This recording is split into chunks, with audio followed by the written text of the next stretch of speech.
Hello hello hello, क्या हाल चाल परिश्रम के माय डियर ललुलाल्स के क्या हाल चाल्स। Good evening good evening good evening. कैसे हैं, कैसे हैं सभी के सभी। चाओ बेटा चाओ।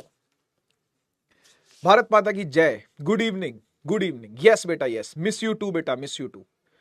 यस यस, आशीर्वाद आशीर्वाद, सभी को आशीर्वाद। क्या हाल चाल, मेरी आवाज सभी तक पहुंच रही है, वीडियो भी दिखाई पड़ रही है, फायर इमोजी हो जाए। आज है आखिरी आखिरी लेक्चर, लेक्चर नंबर 10 और प्रैक्टिस सेशन होगा ये। जैसा कि मैंने आपसे प्रॉमिस किया था कि भाई रे ऑप्टिक्स का भी प्रैक्टिस सेशन लेकर के आना है, तो आज आज आज है आखिरी दिन। ठीक है, प्रणाम बेटा प्रणाम प्रणाम। हालचाल बढ़िया है? ठीक है, मेरे भी बढ़िया है। हाँ हाँ हाँ, बिल्कुल खुश रहो बेटा खुश रहो। कल्याण हो तुम्हारा। हाँ जी, प्रैक्टिस सेशन करते हैं स्टार्ट। सबसे पहले बहुत जरूरी है कि आप लोग, कल क्लास कैंसिल क्यों हुई थी भाई? मैंने नहीं कैंसिल करी भाई। ये ऑल ओवर इंडिया कुछ इशू हुआ था, आप लोग का सर्वर इशू कुछ था, उस चक्कर में क्लासेस सारी कैंसिल हो रही थी। तो फिर शुरू करवा के कैंसिल करवाना ये अच्छी बात नहीं होती, ठीक है ना। तो इसलिए कल की क्लास इसलिए कैंसिल थी बेटा, ठीक है ना। कुछ इशू था लेकिन कोई इशू नहीं है, मतलब ऐसे कोई इशू नहीं है, सर्वर का कुछ इशू था, इस चक्कर में कैंसिल थी, ठीक है ना। बाकी तो अपन आ गए हैं, कोई टेंशन नहीं है, ठीक है। हाँ, गुड मॉर्निंग बेटा, गुड मॉर्निंग। बिल्कुल बिल्कुल, गुड मॉर्निंग का भी जवाब मिलता है बिल्कुल यहाँ पे, ठीक है। कोई टेंशन वाली बात नहीं है, ठीक है। रिवीजन है और बैकलॉग, अच्छा बैकलॉग भी चाहिए, रिवीजन भी चाहिए। बैकलॉग मैं कैसे कराऊं बेटा? बैकलॉग तो तुझे खुद करना पड़ेगा भाई, है ना। तो करो करो करो करो करो, ठीक है। दोनों क्लास कैंसिल हुई थी तुम्हारी, दूसरी का भाई मुझे नहीं पता। 7 बजे वाली क्लास मेरी उदय में तो लगी है, मतलब उदय के टाइम तक आते आते तो हो गया था, क्या कहते हैं, सर्वर इशू ठीक हो गया था। लेकिन हाँ, मतलब 7 बजे वाली क्लास तो मैंने ली थी उदय की, है ना। उसका भी कंफर्म नहीं था, क्या पता तब भी ऐसा हो जाता, ठीक है। हाँ, मतलब यही था कि कुछ जगह पे कोई क्लास चल रही थी, कुछ जगह पे क्लासेस नहीं चल रही थी, most of the classes cancel थी। ओम सर की हुई थी, अच्छा ठीक है ठीक है। और 7 बजे कौन सी क्लास थी जो आपकी कैंसिल हुई थी, वो मुझे आइडिया नहीं है, ठीक है ना। वो किस कारण से कैंसिल हुई मुझे आइडिया नहीं है। मेरी 7 बजे क्लास उदय में तो लगी थी, उस टाइम पे कोई दिक्कत नहीं थी। अच्छा कोई बात नहीं, बैकलॉग पूरे करो यार। अगर क्लास कैंसिल है तो ये तो अच्छी बात है, आपको बैकलॉग पूरा करने के लिए टाइम मिल जाता है ना। अच्छा, शौर्य मैम की क्लास थी, केमिस्ट्री की क्लास थी आपकी, ओके ओके ठीक है। ऑर्गेनिक की, फिजिकल हो गई खत्म, फिजिकल पूरी हो गई, क्या बात है, बढ़िया यार, बहुत बढ़िया। फिजिकल कंप्लीट कर लिया आप लोगों ने, बहुत बढ़िया बहुत बढ़िया, सही है। लगे रहो लगे रहो लगे रहो, बहुत बढ़िया। खैर खैर, आइए शुरू करते हैं अपनी क्लास को। भाई सबसे पहले जरूरी है कि आप अपना रफ रजिस्टर यानी रफ कॉपी बाहर रखिए, है ना। रफ कॉपी बाहर रखो, है ना, और एक पेन हाथ में रखो, ठीक है। रफ कॉपी पेन हाथ में रखो, ठीक है। और जो आपके नोट्स हैं उनको खोल के रखना, ठीक है। जो आपके नोट्स हैं, जो रेगुलर आपने नोट्स लिखे हैं, उनको खोल के रखिएगा। कहीं कहीं पर आपको फॉर्मूला देखने की जरूरत पड़ सकती है, और मेरे हिसाब से आपने भी शॉर्ट नोट्स नहीं बनाए होंगे इसके, है ना। तो शॉर्ट नोट्स बनाने वाला काम कर लो भाई, ठीक है। शॉर्ट नोट्स बनाने वाला काम कर लो इसका, यानी कि फॉर्मूला जिसमें सारे लिखे हो। शॉर्ट नोट्स में ही फॉर्मूला शीट होनी चाहिए आपकी, है ना। सारे फॉर्मूला एक जगह पर लिखे हुए होते हैं तो काम तेजी से होता है। फॉर्मूला शीट डन हो गई है, क्या बात है, बहुत बढ़िया बहुत बढ़िया बहुत बढ़िया। फॉर्मूला शीट डन हो गई है तो क्या ही बात है, मतलब मजा ही आ गया फिर तो मजा ही आ गया। इनऑर्गेनिक पता नहीं कब स्टार्ट होगी, वो आपके उसमें आ रहा होगा बेटा, प्लानर में, है ना। वैसे प्लानर को तो कौन ही फॉलो कर रहा है, हम तो नहीं फॉलो कर रहे, हम तो तेज चल रहे हैं प्लानर से। प्लानर हमको फॉलो कर रहा है। फिजिक्स में तो प्लानर हमको फॉलो कर रहा है, हम प्लानर को फॉलो नहीं कर रहे बेटा। प्लानर हमसे पीछे है, हम प्लानर से भी आगे हैं। ठीक है ना, क्या बात है क्या बात है। Aura aura 9999 plus. ठीक है, हाँ। तो ठीक है यार, शॉर्ट नोट्स फॉर्मूला शीट भाई आपके डन होंगे तो ज्यादा मजा आएगा आपको। रफ कॉपी पेन हाथ में रखिए, ठीक है ठीक है। आज बना लेना बेटा, आज बना लेना, कोई बात नहीं, नहीं बनाई है तो बना लेना। चलिए, अभी के लिए अपन चैट को फिनिश करते हैं। चैट की आवश्यकता नहीं है, आपको मैं सवाल दूंगा, सवाल ट्राई करने का आपको समय दूंगा। देखो एमसीक्यू नहीं है, क्योंकि ये रे ऑप्टिक्स चैप्टर है, इसमें बड़े सवाल आते हैं, बड़े बड़े बड़े इतने बड़े सवाल आते हैं इसके अंदर। मतलब सब्जेक्टिव सवाल ज्यादा देखने को मिलते हैं, ऑब्जेक्टिव भी मिलते हैं लेकिन बहुत कम, रेयरली, ठीक है। तो मैं 2024 2023 2022 23 के जो सवाल लेकर के आया हूं, उसमें आपको एमसीक्यू रेयरली कोई देखने को मिले तो मिले, असर्शन रीजन में कुछ देखने को मिलता है, अदरवाइज आपको सब्जेक्टिव सवाल यहां से ज्यादा देखने को मिलते हैं। तो प्रीवियस ईयर क्वेश्चन मैं लेकर के आया हूं, और जो कि हमेशा लेकर के आया हूं। तो प्रीवियस ईयर क्वेश्चन देख के ही आपको अंदाजा लगेगा किस तरीके के सवाल आते हैं, क्या फॉर्मूले पे हमको ज्यादा जोर देना है, किन चीजों पे हमको ज्यादा प्रैक्टिस चाहिए, किन चीजों पे हमको कम प्रैक्टिस करनी है, वगैरह वगैरह सब देखने को मिल जाएगा। पीवाईक्यूज करने से ये लाभ होता है। आइए पहला सवाल आपकी कंप्यूटर स्क्रीन पर। द रेडियस ऑफ कर्वेचर 2024 का सवाल है भाई। एक कॉन्वेक्स मिरर का, ये कॉन्वेक्स मिरर होता है, 30 सेंटीमीटर दिया हुआ है, रेडियस ऑफ कर्वेचर 30 सेंटीमीटर दिया हुआ है। ये रहा आपका सेंटर ऑफ कर्वेचर, है ना, यहां से लेके यहां तक की जो दूरी आपको बता रखी है 30 सेंटीमीटर बता रखी है। ओके, बढ़िया बढ़िया। कह रहा है it forms an image of an object which is half the size of the object. कह रहा जो इमेज बनती है वो ऑब्जेक्ट के हाफ साइज की बनती है। इससे मुझे यह पता चलता है कि जो मैग्निफिकेशन होगी वो हाफ होगी। हां, जो मैग्निफिकेशन होगी वो हाफ होगी। इसमें हैरान क्या हो रहे हो, मेरा मुंह क्या देख रहे हो? इमेज बना रहा है जिस और ऑब्जेक्ट के मुकाबले जिसका साइज क्या है, हाफ है, ऐसा लिखा हुआ है, half the size of the object ऐसा बोला हुआ है। तो m क्या होगा, हाफ होगा। अब सवाल ये उठता है कि m प्लस का हाफ होगा या माइनस का हाफ होगा, पॉजिटिव का हाफ होगा या नेगेटिव का हाफ होगा। तो मैंने आपको ये चीज सिखाई हुई है भाई कि ये प्लस का हाफ लेंगे क्योंकि इरेक्ट इमेज बनाता है कॉन्वेक्स मिरर। कॉन्वेक्स मिरर एक इरेक्ट इमेज बनाता है, वर्चुअल इरेक्ट बनती है, तो पॉजिटिव ही लेना, नेगेटिव ना ले लियो गलती से भी इसको, है ना। बच्चा शाण पट्टी ज्यादा दिखाता है, माइनस हाफ ले लेगा, ये रियल इन्वर्टेड का केस है भाई, और कॉन्वेक्स में कभी नहीं बनता ये केस, ठीक है। तो पॉजिटिव हाफ है ये, बढ़िया। आगे कह रहा है find the separation between the object and the image, यानी डिस्टेंस बनाना, बताना आपको ऑब्जेक्ट कहां रखा है, इमेज कहां बनी है। तो भाई जनरली ऐसा होता है, जनरली ऐसा होता है कि यहां आपका फोकस होगा, यहां आपका पोल होगा, यहां आप ऑब्जेक्ट रखोगे और इधर पी और एफ के बीच में आपकी इमेज बनती है। अगर याद आए तो, अगर आपको याद आए तो कॉन्वेक्स मिरर ऐसे ही इमेज बनाता है। तो बेटा आपको ये डिस्टेंस निकालना है, समझ लीजिएगा क्या निकालना है, आपको ये डिस्टेंस पूरा निकालना है ये, ठीक है। तो पोल से लेके ऑब्जेक्ट तक का डिस्टेंस जिसको ऑब्जेक्ट डिस्टेंस बोलते हैं, और पोल से लेके इमेज तक का डिस्टेंस जिसको इमेज डिस्टेंस, दोनों का सम निकाल लोगे आपको ये मिल जाएगा। ट्राई करिए, मैंने पूरा पूरा हिंट आपको दे दिया बेटा, पूरा पूरा हिंट मैंने दे दिया। अब आप खुद ट्राई करो इसको, करो, शाबाश। कॉपी पेन चलाओ, पेन चलाओ, 1 मिनट का टाइम दे रहा हूं, कैलकुलेशन खाली रह गई और कुछ नहीं।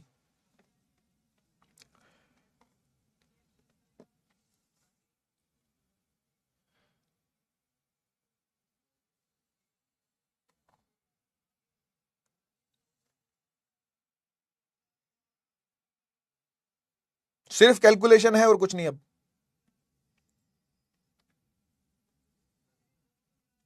देखो कैसे करेंगे बताता हूं। सबसे पहले ये जो 30 सेंटीमीटर दिया हुआ है क्या है, रेडियस ऑफ कर्वेचर, इससे आप फोकल लेंथ निकाल सकते हो, बात तो सही है। रेडियस ऑफ कर्वेचर आपको दिया हुआ है बेटा प्लस का 30 सेंटीमीटर, तो फोकल लेंथ आ जाएगी r/2, r/2 यानी 30/2 यानी 15 सेंटीमीटर। गलत तो नहीं बोल रहा? हाँ सर सही बोल रहे हो आप, गलत नहीं बोल रहे हो। ये फोकल लेंथ आ गई है। अब ना तो आपको u पता है ना तो आपको v पता है, तो u v के टर्म्स में या v u के टर्म्स में निकाल लो। वो कैसे आएगा? इसकी हेल्प से, m की हेल्प से। m का फॉर्मूला होता है -v/u, और यही हाफ है, यही हाफ के बराबर है। हाँ सर, तो यहां से v और u को टर्म्स में, एक दूसरे के टर्म्स में निकाल लो। इसको कैसे निकालोगे? देखो, u गया इधर, 2 गया इधर, तो u आ गया -2v, u आ गया -2v। देखा, 2 चला गया यहां, u चला गया यहां, u आ गया -2v। अब लगाओ mirror formula, 1/f is equal to 1/v plus 1/u। f की जगह पर क्या पुट करेगा बेटा? 15। v की जगह पे v ही छोड़ दे और u की जगह पर -2v पुट कर दे, है ना। u को -2v पुट कर दिया, यहां पर प्लस माइनस माइनस हो गया। 1/v कॉमन ले लो, 1/v कॉमन ले लिया सर, यहां आया 1 - 1/2 और यहां 1/15। सही है, सही है ना। 1/v कॉमन ले लिया तो 1 - 1/2, 1/2 ही होता है। एक में से आधा जाएगा तो आधा ही बचेगा, एक में से आधा जाएगा तो आधा ही बचेगा, तो 1/v इंटू हाफ ऐसा आ गया। तो ये बन गया बेटा 1/15 इज इक्वल टू 1/2v, और v यहां से निकल के आ गया, देखियो v इधर, 15 इधर, 15/2 यानी 7.5 सेंटीमीटर आ गया बेटा v, ठीक है। 7.5 सेंटीमीटर v आ गया। बढ़िया, थोड़ी सी कैलकुलेशन है पर करनी पड़ेगी भाई। v आ गया 7.5, v को उठा के यहां पुट कर दो, u भी आ जाएगा। v को उठाओ यहां पुट कर दो, u भी आ जाएगा। u आ जाएगा -2 इंटू 7.5, और 7.5 का दूनी कितना होता है बेटा? 15, तो माइनस का 15 सेंटीमीटर। ले बेटा, तेरा u भी आ गया तेरा v भी आ गया, u भी आ गया, हाँ v भी आ गया, हाँ। u कितना है? u है सर 15, और v कितना है? v है सर 7.5। दोनों को जोड़ दो बेटा, दोनों को जोड़ दो, पूरी सेपरेशन निकल के आ जाएगी। हां या ना बोलो, अरे हां या ना तो बोल दे लल्लू लाल कहीं के। सेपरेशन के लिए क्या करेगा, यू और वी को अपन मैग्नीट्यूड वाइज जोड़ देंगे दोनों को, है ना। साइन के साथ मत जोड़ दियो, गड़बड़ हो जाएगी। यहां -15 यहां +7.5 लिख दे कहीं, ठीक है ना। तो ये पूरा डिस्टेंस कैसे निकल के आएगा, डिस्टेंस निकालना आपको इन दोनों के बीच का, ठीक है। तो मैग्नीट्यूड वाइज जोड़ना, 15 में 7.5 जोड़ देना, क्या आंसर आएगा, 15 और 7 22 होता है ना, 22 ही होगा ना। हाँ 22.5 आंसर आ गया, 22.5 सेंटीमीटर इज द आंसर, ठीक है। करो हजम, करो हजम। ठीक है, एक अच्छा सवाल है, एक अच्छा सवाल है, और अच्छे ही सवाल आते हैं भाई रे ऑप्टिक्स के। रे ऑप्टिक्स में आपको अच्छे ही सवाल मिलेंगे, चाहे आप नीट लेवल पे पढ़ लो, चाहे आप जेई लेवल पे पढ़ लो, चाहे आप बोर्ड लेवल पे पढ़ लो, सीयूटी लेवल पढ़ लो, आपको अच्छे ही सवाल मिलते हैं हमेशा रे ऑप्टिक्स पे, ठीक है। तो ये एक मेहनत करवाने वाला चैप्टर है बेटा, तो मेहनत से पीछे मत हटना, ठीक है। ये कोई लल्लू पंजू चैप्टर नहीं है, कोई आसान आसान सा चैप्टर नहीं है कि मीठा मीठा गप हो जाएगा, कड़वा कड़वा थू हो जाएगा। कड़वा कड़वा बहुत सारा है यहाँ पे, तो थू नहीं हो पाएगा, मुंह में अटक जाएगा वो, ठीक है। आइए एक और सवाल पे चलते हैं बेटा, ठीक है। बाकी बाद में ट्राई करना, है ना। जो कुछ कम समझ में आया, नहीं समझ में आया, दोबारा देखना पड़ेगा, और हाथ से तो दोबारा करना ही पड़ेगा। आइए एक बेहतरीन सवाल और देखते हैं, ये भी एक अच्छा सवाल था 2024 का ही। कह रहा है एक एयर बबल फंस गया है पॉइंट बी पे, या ये एक एयर बबल है ऐसा बोल रहा है, ठीक है। ये एक एयर बबल फंस गया है पॉइंट बी पे, ठीक। इन अ ग्लास स्फेयर, ये कांच का स्फेयर है पूरा, ये पूरा ग्लास का बना हुआ है, मतलब एक डेंसर मीडियम है बेसिकली, ऐसा समझ पा रहे होगे आप, है ना। एक डेंसर मीडियम है और उसके अंदर एक छोटा सा बुलबुला फंस गया एयर का। होता है ना, जैसे कांच में कोई कांच मैन्युफैक्चर हुआ, तो मैन्युफैक्चरिंग के दौरान उसके अंदर एयर का बबल एक रह गया, तो ये बी पॉइंट पे एयर का बबल है, ठीक। और इसका स्फेयर ऑफ रेडियस दिया हुआ है, यानी सेंटर ऑफ कर्वेचर बोल सकते हैं ना इसको, ओ सॉरी रेडियस ऑफ कर्वेचर बोल सकते हैं इसको, ये 40 है, ये 40 है। तो मतलब ये, इसको अगर मैं ओ मान लूं, ओ बोले तो ऑप्टिकल सेंटर मान लूं, क्योंकि अपने आप में ये एक कर्व्ड सरफेस बन रहा है, एक स्फेरिकल सरफेस बन रहा है। तो मैं इस डिस्टेंस को बेटा ओ से लेके सी तक को, ओ से लेके सी तक को 40 सेंटीमीटर कह सकता हूं, और यही मेरा रेडियस ऑफ कर्वेचर भी है बेटा, यस और नो। ऐसा बोल दिया, रेडियस है 40 सेंटीमीटर, ये ओसी, ओसी 40 है। एंड रिफ्रैक्टिव इंडेक्स दे दिया भाई, वो ये लिखा ही हुआ मैंने, ये अंदर ग्लास का रिफ्रैक्टिव इंडेक्स 1.5 बता रखा है इसने, है ना। तो बाहर एयर होगी, इसके बाहर एयर होगी, तो वहां एयर का रिफ्रैक्टिव इंडेक्स आप जानते हो 1 होता है। अंदर ग्लास का है, ये म्यू जी ले लेता हूं इसको, म्यू जी, ये म्यू जी 1.5 है, ऐसा बता रखा है इसने। कह रहा है find the nature and the position of the image. किसकी इमेज, इस एयर बबल की होगी, पक्की बात है, क्योंकि एयर बबल ही यहां पर कोई ना कोई इमेज बनाएगा जो बाहर से देखने वाला उसको देखेगा, ठीक है। कह रहा है find the nature and position of the image of bubble as seen by an observer at point P. मतलब आंख यहां रखी हुई है, आंख यहां रखी हुई है, यानी बाहर है बंदा बैठा, बंदा बैठा बाहर है, और वो बबल को देख रहा है, बुलबुले को देख रहा है फंसा हुआ। इमेजिन करो एक कांच का स्फेयर है, उसमें एक बुलबुला फंस गया है, ठीक है। कांच के स्फेयर का रेडियस आपको दिया हुआ है, ठीक। अच्छा, और ये डिस्टेंस भी आपको दिया हुआ है सीबी, कहीं से ढूंढ लिया हुआ इन्होंने, पता नहीं कैसे ढूंढा, लेकिन इसने सीबी ढूंढ लिया, सी और बी, यानी ये डिस्टेंस इसने ढूंढ लिया, ठीक है। ये कितना है, 20 सेंटीमीटर है ये, तो ये बचा हुआ भी 20 ही होगा, गलत तो नहीं कह रहा कुछ भी। ये पूरा 40 है बेटा, ये पूरा 40 है, ये 20, तो ये भी 20 ही होगा। हाँ सही बात है सर, सही बात है ना। तो ये एक तरीके से ऑब्जेक्ट डिस्टेंस का काम करेगा हमारा, बाकी देखते हैं अभी, ठीक है। अब हो क्या रहा है मुझे बताओ, हो ये रहा है कि बंदा एयर में है, जो इंसान है वो कांच के अंदर नहीं बैठा है, वो तो बाहर से देख रहा है, बाहर से देख रहा है, तो रे जो है वो डेंसर से निकल के रेयर में जा रही है, यानी रे जो है वो ऐसे जाएगी, देख ऐसे जाएगी, एयर से निकली है ना, और ऐसे करके यू जाएगी, तो डेंसर है अंदर, अंदर डेंसर है, बाहर रेयर है, तो डेंसर से रेयर जा रही है, ठीक है। तो एक काम करते हैं, हम रिफ्रैक्शन थ्रू स्फेरिकल सरफेस वाला फॉर्मूला एक बार लगाते हैं यहां पर, क्योंकि स्फेरिकल सरफेस यहां पे है ही है, और रिफ्रैक्शन भी हो ही रही है, क्योंकि बाहर वाले को देखना ही देखना है। तो आइए इनके बीच का रिलेशन लिखते हैं। हमने एक फॉर्मूला सीखा था, याद करो तो, हमने एक फॉर्मूला सीखा था, बाद वाला माइनस पहले वाला इज इक्वल टू बाद वाला माइनस पहले वाला अपॉन में आर, और यहां था वी और यहां था यू, अगर याद आए तो, अगर याद आए तो, है ना, अगर याद आए तो याद करो, ये फॉर्मूला हमने सीखा था। आइए अब इस फॉर्मूले को इस हिसाब से लगा के देखते हैं, ठीक है, इस हिसाब से लगा के देखते हैं। मुझे बताओ लाइट बाद में कहां जा रही है, क्योंकि पहले बाद की बात होती है ना, तो बाद में कहां जा रही है, सर बाद में तो एयर में आ गई, वाह बहुत बढ़िया, बाद में एयर में आ गई, सही बात है, सही सोच बनाई, सही सोच बनाई, बाद में तो एयर में आ गई, तो यहां लिखेंगे mu air minus mu glass is equal to mu air minus mu glass. अभी अपॉन अपॉन वाली चीजें रह गई हैं, इनको भी सोचते हैं अभी, इनको भी सोच बनाते हैं अभी, ठीक है ना। अच्छा नीचे क्या होता है, वी, वी, वी मतलब इमेज, वो आपको निकालनी है बेटा, find the nature position of the image, कहां बन रही है, वी आपको फाइंड करना है। तो ठीक है, वी को वी छोड़ दे ऐसे ही, क्योंकि इसको तो फाइंड होना है, तो इसको छोड़ दो, ठीक।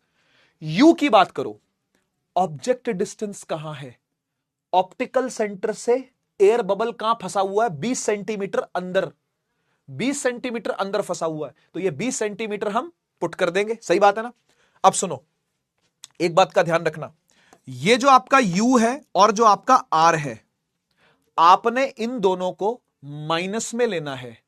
अब आप बोलोगे सर ये तो बड़ी जाती वाली बात कर दिया आपने, ये तो बहुत गलत बात कर दिया आपने। आप ये कह रहे हो ऑप्टिकल सेंटर से राइट में है और प्लस नहीं लेना, माइनस लेना है। हां, क्योंकि इस बार रे अंदर से आ रही है भाई, इस बार रे उस तरफ से आ रही है। हम जब ये साइन कन्वेंशन मानते हैं ना कि ऑप्टिकल सेंटर से इधर वाला लेफ्ट में, उधर वाला पॉजिटिव में, तो राइट वाला पॉजिटिव में, इधर वाला नेगेटिव में, ऊपर वाला, ये तब मानते हैं जब रे इधर से आ रही हो, जब रे इस तरफ से आ रही हो। लेकिन यहां तो रे इधर से आ रही है बेटा, समझिएगा बात को, समझिएगा, ठीक है ना। ये ऑप्टिकल सेंटर है, ठीक। मैं कहता हूं कि भाई आप राइट वाले सारे पॉजिटिव मानो, इसको पॉजिटिव फोकल लेंथ, इसको पॉजिटिव रेडियस, लेकिन ऐसा कब बोलता हूं, ऐसा तब बोलता हूं जब इधर से रे आ रही हो और ऐसे रे जा रही हो, मेरी बात समझ रहे हो। लेकिन जब उल्टा ही खेल हो रहा है, जब उल्टा ही मामला चल रहा है कि इधर से आ रही है और इधर से जा रही है, तो हम इधर वाले को नेगेटिव ही मानेंगे, अब पॉजिटिव कैसे मान लें, समझ रहे हो। तो रे की डायरेक्शन क्या है, इस चीज से फर्क पड़ता है, और सवाल प्रैक्टिस करोगे तो ही पता चलेगा। जो इस प्रैक्टिस सेशन में नहीं आता ना, वो अलग ही मिसकंसेप्शन में जीता है पूरी दुनिया भर में। इसलिए प्रैक्टिस सेशन में आना बहुत जरूरी है। कभी ना कभी देर सवेर आप आओ, लेकिन आओ जरूर। प्रैक्टिस सेशन अटेंड करना बहुत जरूरी है बेटा, ठीक है। तो समझिएगा इस बात को कि हम यहां पर यू पॉजिटिव नहीं लेंगे, क्योंकि रे उधर से चल के आ रही है। इस बार जब इधर से रे चल के उधर जाती तो उधर वाले पॉजिटिव लेते ना, अब उधर से चल के इधर आ रही है तो उधर वाले नेगेटिव ही ले जाएंगे, यानी यू भी माइनस का 20 सेंटीमीटर और आर भी माइनस का पूरा 40 सेंटीमीटर ही लेंगे। समझिएगा इस चीज को। रे इस बार उल्टी आ रही है, पुट करते हैं, आ जाओ।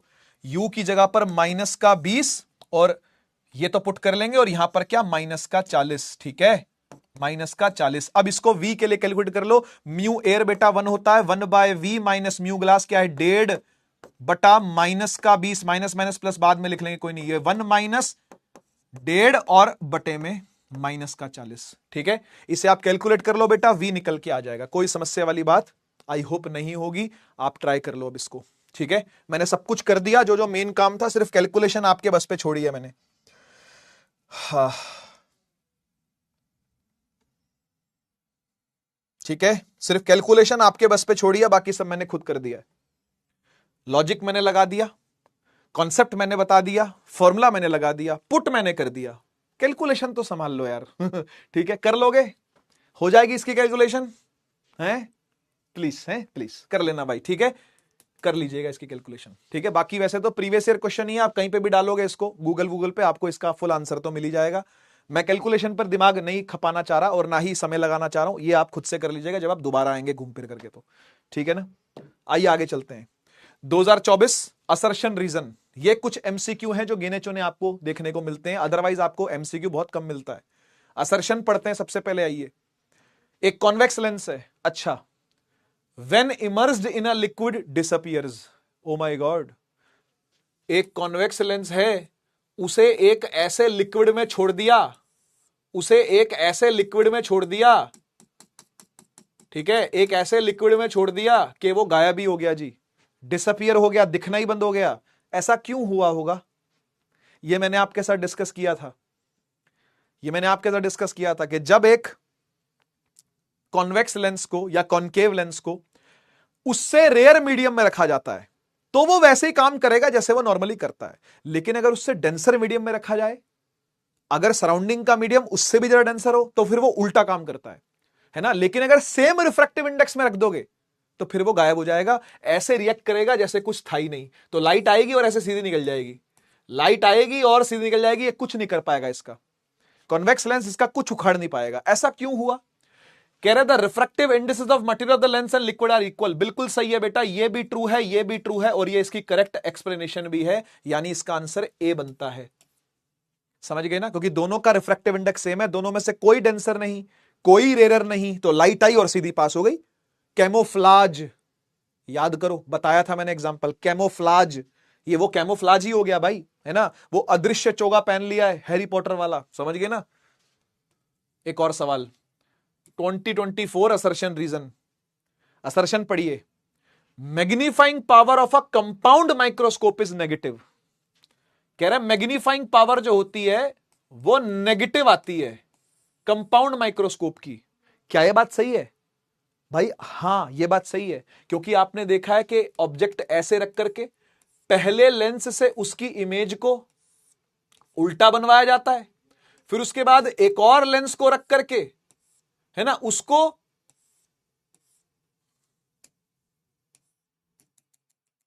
और ज्यादा बड़ी और इन्वर्टेड बनाया जाता है। क्या ऐसा ही बनता है ना? रफ सा डायग्राम बना दिया मैंने, क्या ऐसा ही नहीं बनता क्या? क्या फाइनल इमेज नीचे की तरफ नहीं आती? क्या आती तो है, आती तो है, सही बात है ये बिल्कुल। तो मैग्नीफाइंग पावर कंपाउंड माइक्रोस्कोप की नेगेटिव होती है, दिस इज ट्रू, सच्चाई है ये, ट्रू।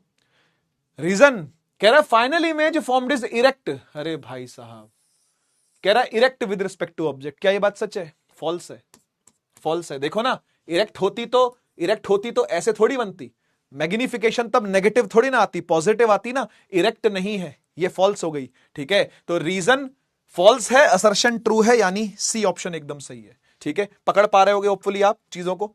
ठीक है, आगे बढ़ जाऊं, चलिए एक और 2024 का ही सवाल पढ़ते हैं इसको।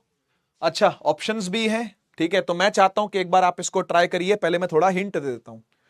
कह रहा है फोकल लेंथ दी हुई है ऑब्जेक्टिव और आईपीस की ऑफ अ कंपाउंड माइक्रोस्कोप। ठीक है, आपने देखा अभी तक हम दो क्वेश्चन देखें जिसमें माइक्रोस्कोप की बातें होनी चालू हो गई है।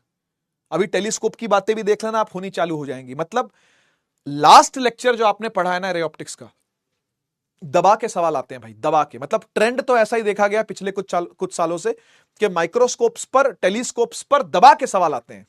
तो आपने बिल्कुल छोड़ना नहीं है इस टॉपिक को। बेशक से थोड़ी सी मेहनत लगती है, छोटी छोटी बारीक बातें बहुत सारी हैं, 3 से 4 बार लिख के देखना पड़ता है, तभी वो पक्का होता है, तभी आप एक्सपर्ट बनते हो उस चीज में। लेकिन करना तो पड़ेगा भाई, क्योंकि वैसे ही आप समझते हो कि बोर्ड का एग्जाम टफ आ रहा है और आप मेहनत भी कम कर रहे हो, तो फिर तो खामियाजा आपको बहुत तगड़ा भुगतना पड़ेगा इस चीज का। तो इसलिए ऐसा ना करिएगा। अभी आप देखो सवाल कितने सारे आपको माइक्रोस्कोप टेलीस्कोप के मिलने वाले हैं। देखो, फोकल लेंथ ऑब्जेक्टिव आईपीस की आपको बता रखी है 1 सेंटीमीटर और 2 सेंटीमीटर। मैं यहां पे गिवन लिख देता हूं बेटा, ऑब्जेक्टिव की है और आईपीस की है 1 सेंटीमीटर और 2 सेंटीमीटर। ठीक, if the tube length of microscope is 10 centimetre, यहां पे ट्यूब लेंथ भी यानी एलबी दिया हुआ है कितना, 10 सेंटीमीटर। ठीक जी, ठीक जी। कह रहा था magnification obtained by the microscope for most suitable viewing by relaxed eye. अरे वाह, मोस्ट सुटेबल व्यूइंग है वो भी रिलैक्स्ड आई के द्वारा। क्या बोलना चाह रहा है? एक तो रिलैक्स आई हो, रिलैक्स आई कब होती है? जब इंफिनिटी पे बनती है, उसमें भी मोस्ट सुटेबल देखना है, यानी नॉर्मल एडजस्टमेंट वाला केस है ये। मैंने आपको 3 केस करवाए थे कंपाउंड माइक्रोस्कोप के, 3 केस करवाए थे। एक करवाया था स्ट्रेन्ड आई वाला, एक करवाया था रिलैक्स्ड आई वाला, एक करवाया था रिलैक्स आई का भी रिलैक्स वर्जन। ये वो है ये वो चाह रहा है आपसे।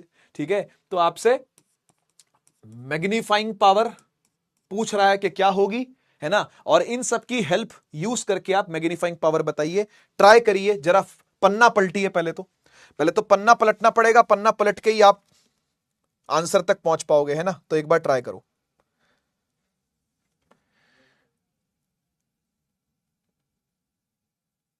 फॉर्मूला याद है?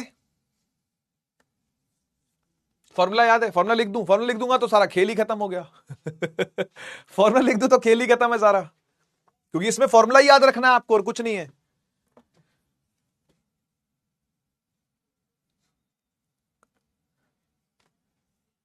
याद करो,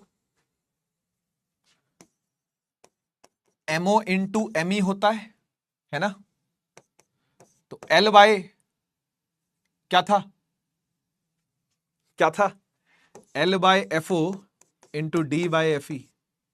आया याद।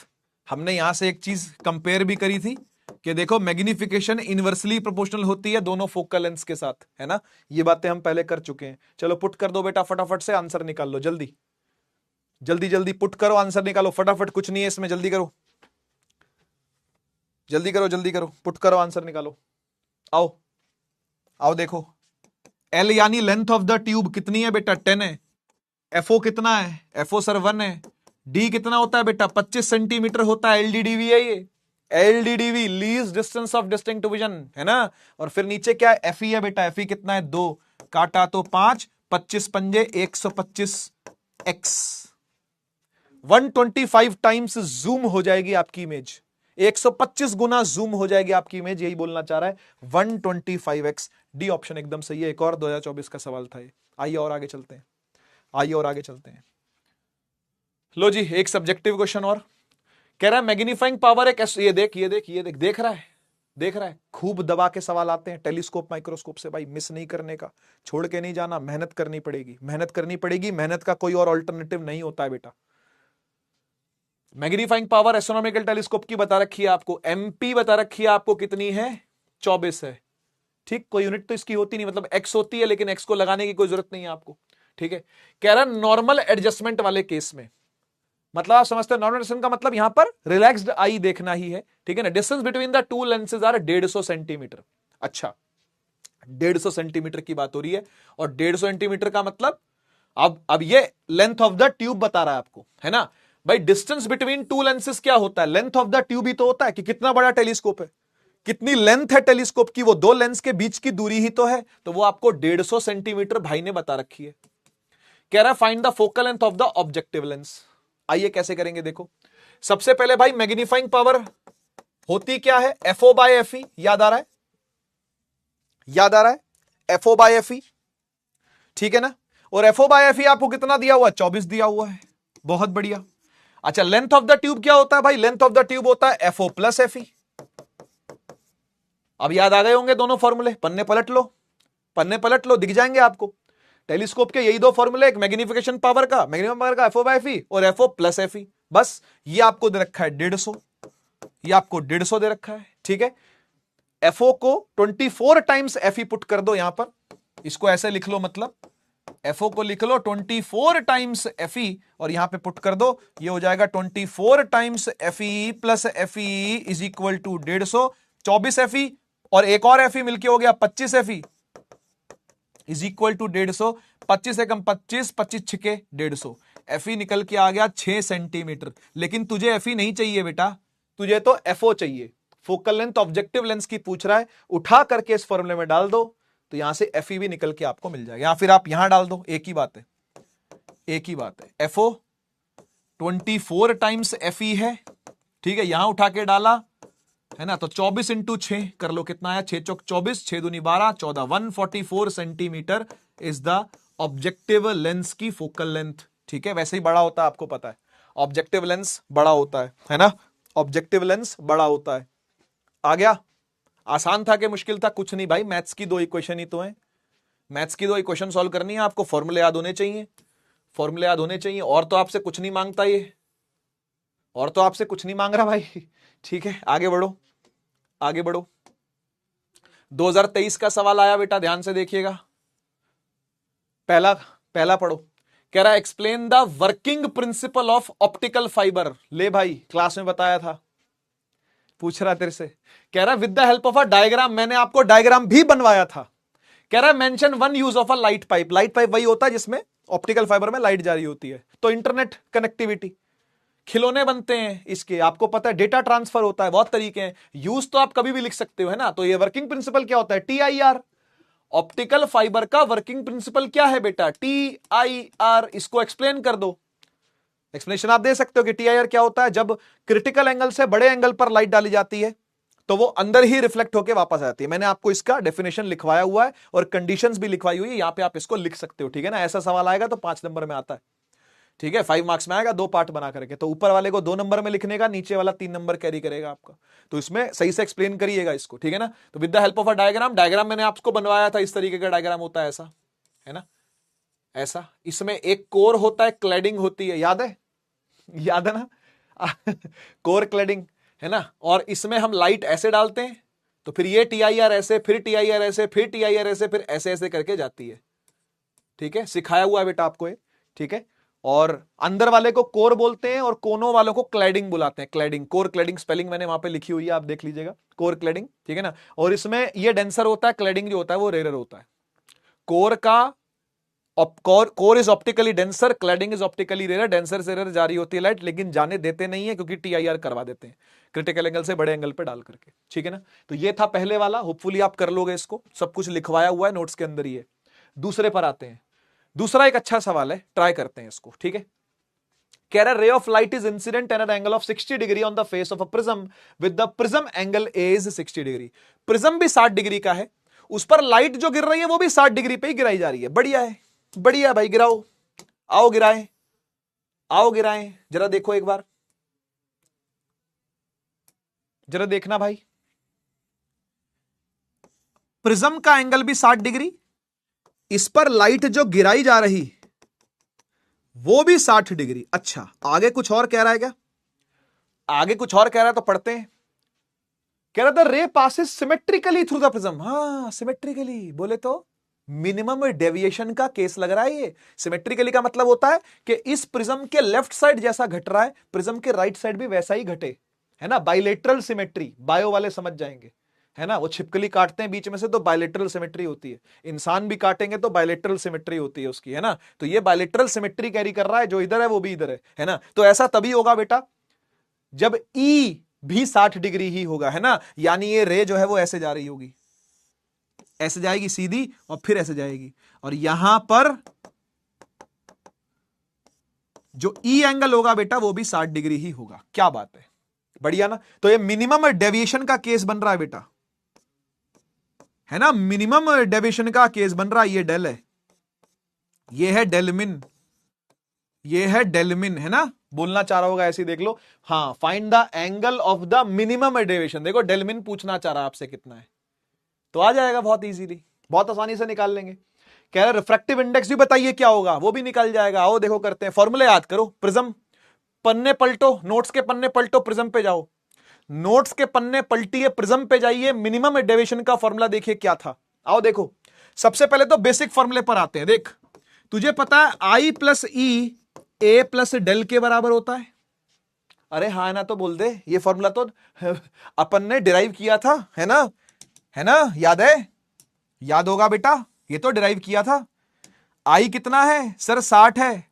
अच्छा, E कितना है सर, वो भी 60 है। अच्छा, A कितना है सर, वो भी 60 है। अच्छा, तो डेल कितना होगा, वो भी 60 ही होगा। 60 60 120, 120 में से 60 गए बेटा, कितना आया, 60 ही आया, है ना। तो डेल निकल के आ गया 60 डिग्री। ये एक आंसर आपको मिल गया, डेलमिन आ गया, डेलमिन, डेलमिन 60, डेलमिन 60, डेलमिन 60 आ गया। चलो ये तो निकाल लिया, ये तो निकल गया। अब आओ रिफ्रैक्टिव इंडेक्स वाले, याद करो, डेलमिन वाले केस में रिफ्रैक्टिव इंडेक्स का फॉर्मूला आपने डायरेक्टली निकाला था, म्यू इज इक्वल टू क्या था लल्लू लाल, बोल, साइन डेलमिन प्लस A/2 अपॉन में साइन A/2। आया याद, आया याद, पुट कर दे सबको, सबको पुट कर दे, म्यू आ जाएगा मेरे बच्चे। देख, साइन ब्रैकेट में डेलमिन कितना आया सर, 60 आया।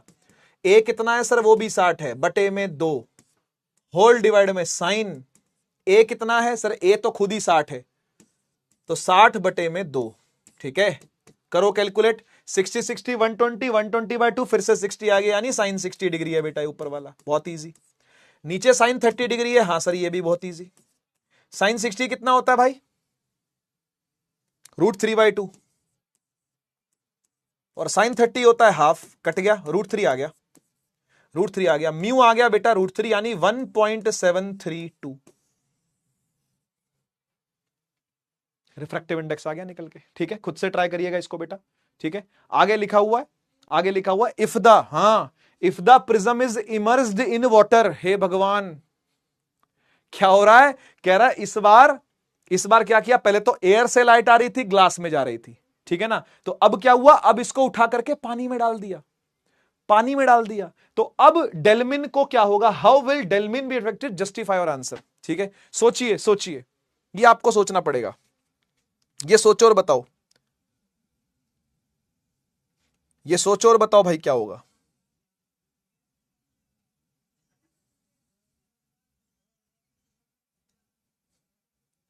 और बाकी को भी हजम कर जाओ जल्दी से।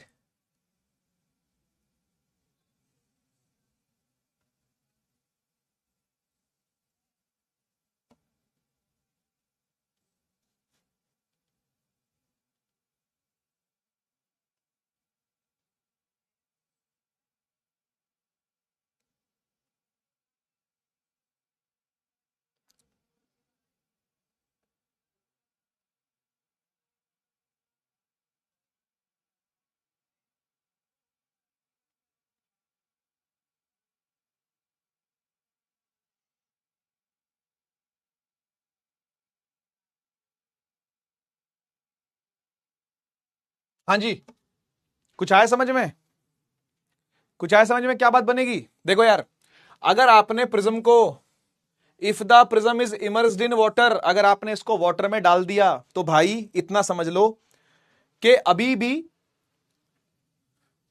जो ग्लास का, ये जो ग्लास का रिफ्रैक्टिव इंडेक्स आया है, ये कितना आया, ये आया 1.732, ठीक है ना, तो पानी का रिफ्रैक्टिव इंडेक्स 1.5 होगा, ठीक है ना, तो बेसिकली रिफ्रैक्टिव इंडेक्स क्या रहेगा, कम रहेगा, ठीक है, तो फिर हम ये लिख सकते हैं कि डेल्मिन जो है वो कैसे इफेक्ट होगा, वो भी कम हो जाएगा, कैसे, ये देखो, ये देखो, आपको एक फॉर्मूला याद होगा कि जो डेल्मिन होता है वो μ-1 इंटू ए होता है, याद है, याद है ये फॉर्मूला, तो ये हमको ये समझाता है, ये फॉर्मूला हमें ये समझाता है कि भाई साहब अगर रिफ्रैक्टिव इंडेक्स कम है, अगर रिफ्रैक्टिव इंडेक्स कम हो जाए, किसी तरीके से आपने रिफ्रैक्टिव इंडेक्स को कम कर दिया, तो डेल्मिन भी क्या हो जाएगा भाई, कम हो जाएगा, यानी यस, डेल्मिन कैसे अफेक्ट होगा भाई, तो डेल्मिन अफेक्ट होगा कि इट विल बिकम स्लाइटली कम, है ना, ये लेस हो जाएगा, ये कम हो जाएगा, ठीक है जी, बस इतना, इतनी कहानी है, और जस्टिफाई करना हो आंसर को तो ये फॉर्मूले से समझा दिया जाएगा, तो कोई दिक्कत नहीं आनी चाहिए। आगे चल पड़ते हैं, 2023 का एक और सवाल देखो, पहला पढ़ो, draw a ray diagram to show the working of a compound microscope, फिर से साल दर साल, साल दर साल आपको सवाल देखने को बार बार मिल रहा है टेलीस्कोप पे या माइक्रोस्कोप पे, तो भाई करके जाइएगा, छोड़ के बिल्कुल नहीं जाना है, और मेहनत तो लगती है, वो मेहनत करनी पड़ेगी। Obtain the expression for the total magnification for the final image to be formed at the near point, तो नियर पॉइंट के लिए यानी स्ट्रेन्ड आई की बात हो रही है, तो स्ट्रेन्ड आई के लिए आपसे फॉर्मूला निकलवाना चाह रहा है ना, स्ट्रेन्ड आई के लिए आपसे फॉर्मूला निकलवाना चाह रहा है, तो निकाल देना, कोई एक केस पूछेगा या दो पूछे, दो दो पकड़ भाई, तो क्या दिक्कत है, प्रैक्टिस डेरिवेशन की करके जानी है बेटा, ठीक है ना, तो देखो आपके सामने ये सब वो चीजें जो करवाई गई हैं क्लास के अंदर, वही सब पूछी जाती हैं बोर्ड में, भाई फालतू चीजें नहीं करवाता हूं मैं, शौक ही नहीं है फालतू चीजें कराने का, काम की चीजें कराता हूं उसमें। सेकंड पार्ट पे आओ, कह रहा है कंपाउंड माइक्रोस्कोप है, उसी पे ही सवाल बना हुआ है, और 5 मार्क्स का सवाल ऐसे ही आता है। In a compound microscope, an object is placed at a distance of 1.5 centimeter from the objective of focal length 1.25 centimetre, ठीक है ना, तो ये यूओ दिया हुआ है, यूओ, ये यूओ है ना, ये यूओ है ना, ऑब्जेक्टिव लेंस से बोल रहा है, और ये एफओ है, FO focal length of objective lens है, ठीक बात है, कह रहा है the eyepiece has a focal length of, ये एफई है, एफई, ये एफई है 5 centimetre, and the final image is formed at the near point, near point क्या होता है बेटा, डी, ये डी वाले केस की बात कर रहा है, कह रहा find the magnifying power of the microscope, try करो फटाफट जल्दी से।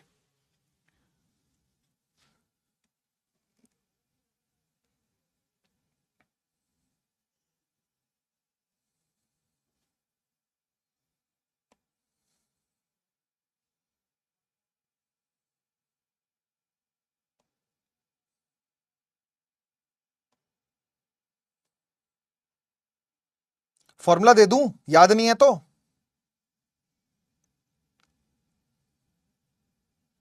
फॉर्मूला दे दूं,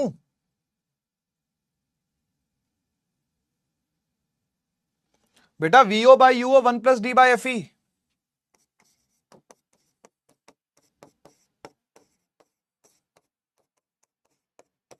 ठीक है, अब ट्राई करो, अब ट्राई करो, ढूंढो क्या है क्या नहीं है, क्या निकालना है, कैसे निकलेगा, बनाओ विचार।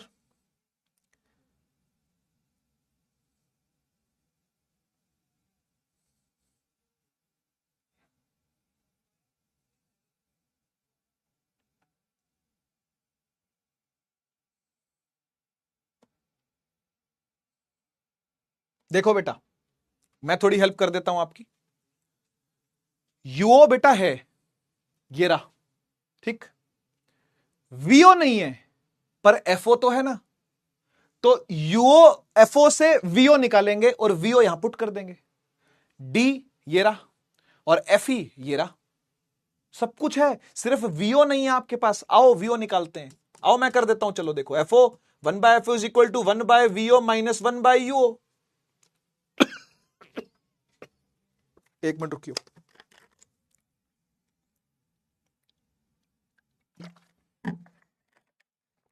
हाँ भाई, ठीक है ना। यूओ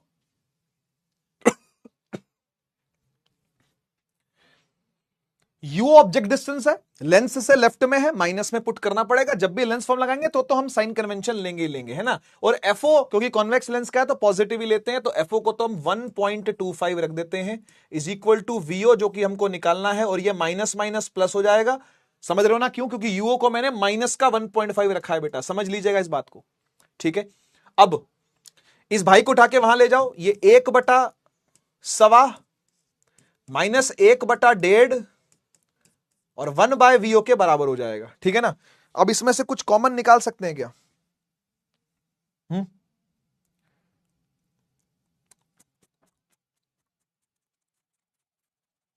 सोच रहा हूं कुछ आसानी से कुछ निकल जाए यार। चल छोड़ यार, छोड़ यार, छोड़ या निकल जाएगा कुछ।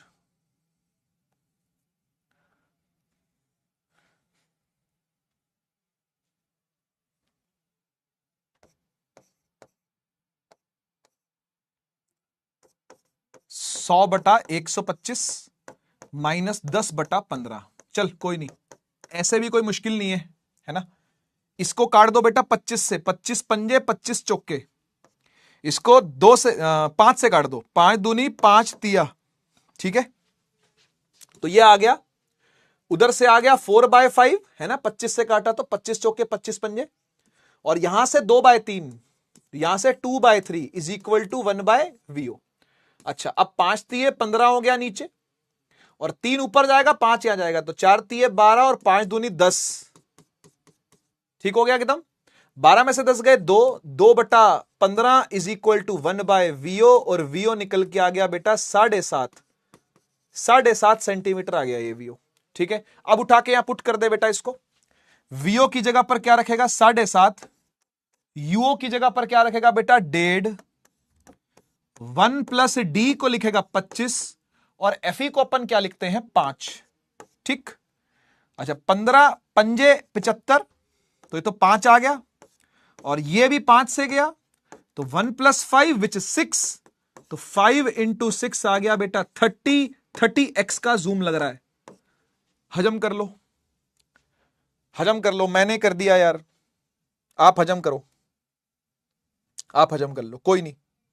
एक बार फिर ट्राई करना बेटा इनको, ठीक है। एक बार फिर ट्राई करना, फ्रेश स्टार्ट करना एक बार और, ठीक है। तब आपको समझ में आएगा कौन सी चीज कैसे कहां से निकाली गई थी, ठीक है। और सोल्यूशन देखने की जरूरत ना पड़े, क्योंकि एक बार आप सोल्यूशन देख चुके हो। जब एक बार सोल्यूशन देख लिया होता है तो उस टाइम कोई गिल्ट नहीं होती है, लेकिन जब दूसरी बार सोल्यूशन देखना पड़े तो अच्छी बात नहीं है, ये तो अच्छी बात नहीं है, ठीक है ना। लेकिन कोई बात नहीं, कोई बात नहीं, अब दूसरी बार भी अगर देखना पड़ रहा है तो भी क्या बोले, अब कोई बात नहीं, धीरे धीरे सीख जाओगे, धीरे धीरे आ जाएंगी चीजें। 2023 का एक और सवाल पढ़ो एक बार जरा, क्या लिखा है।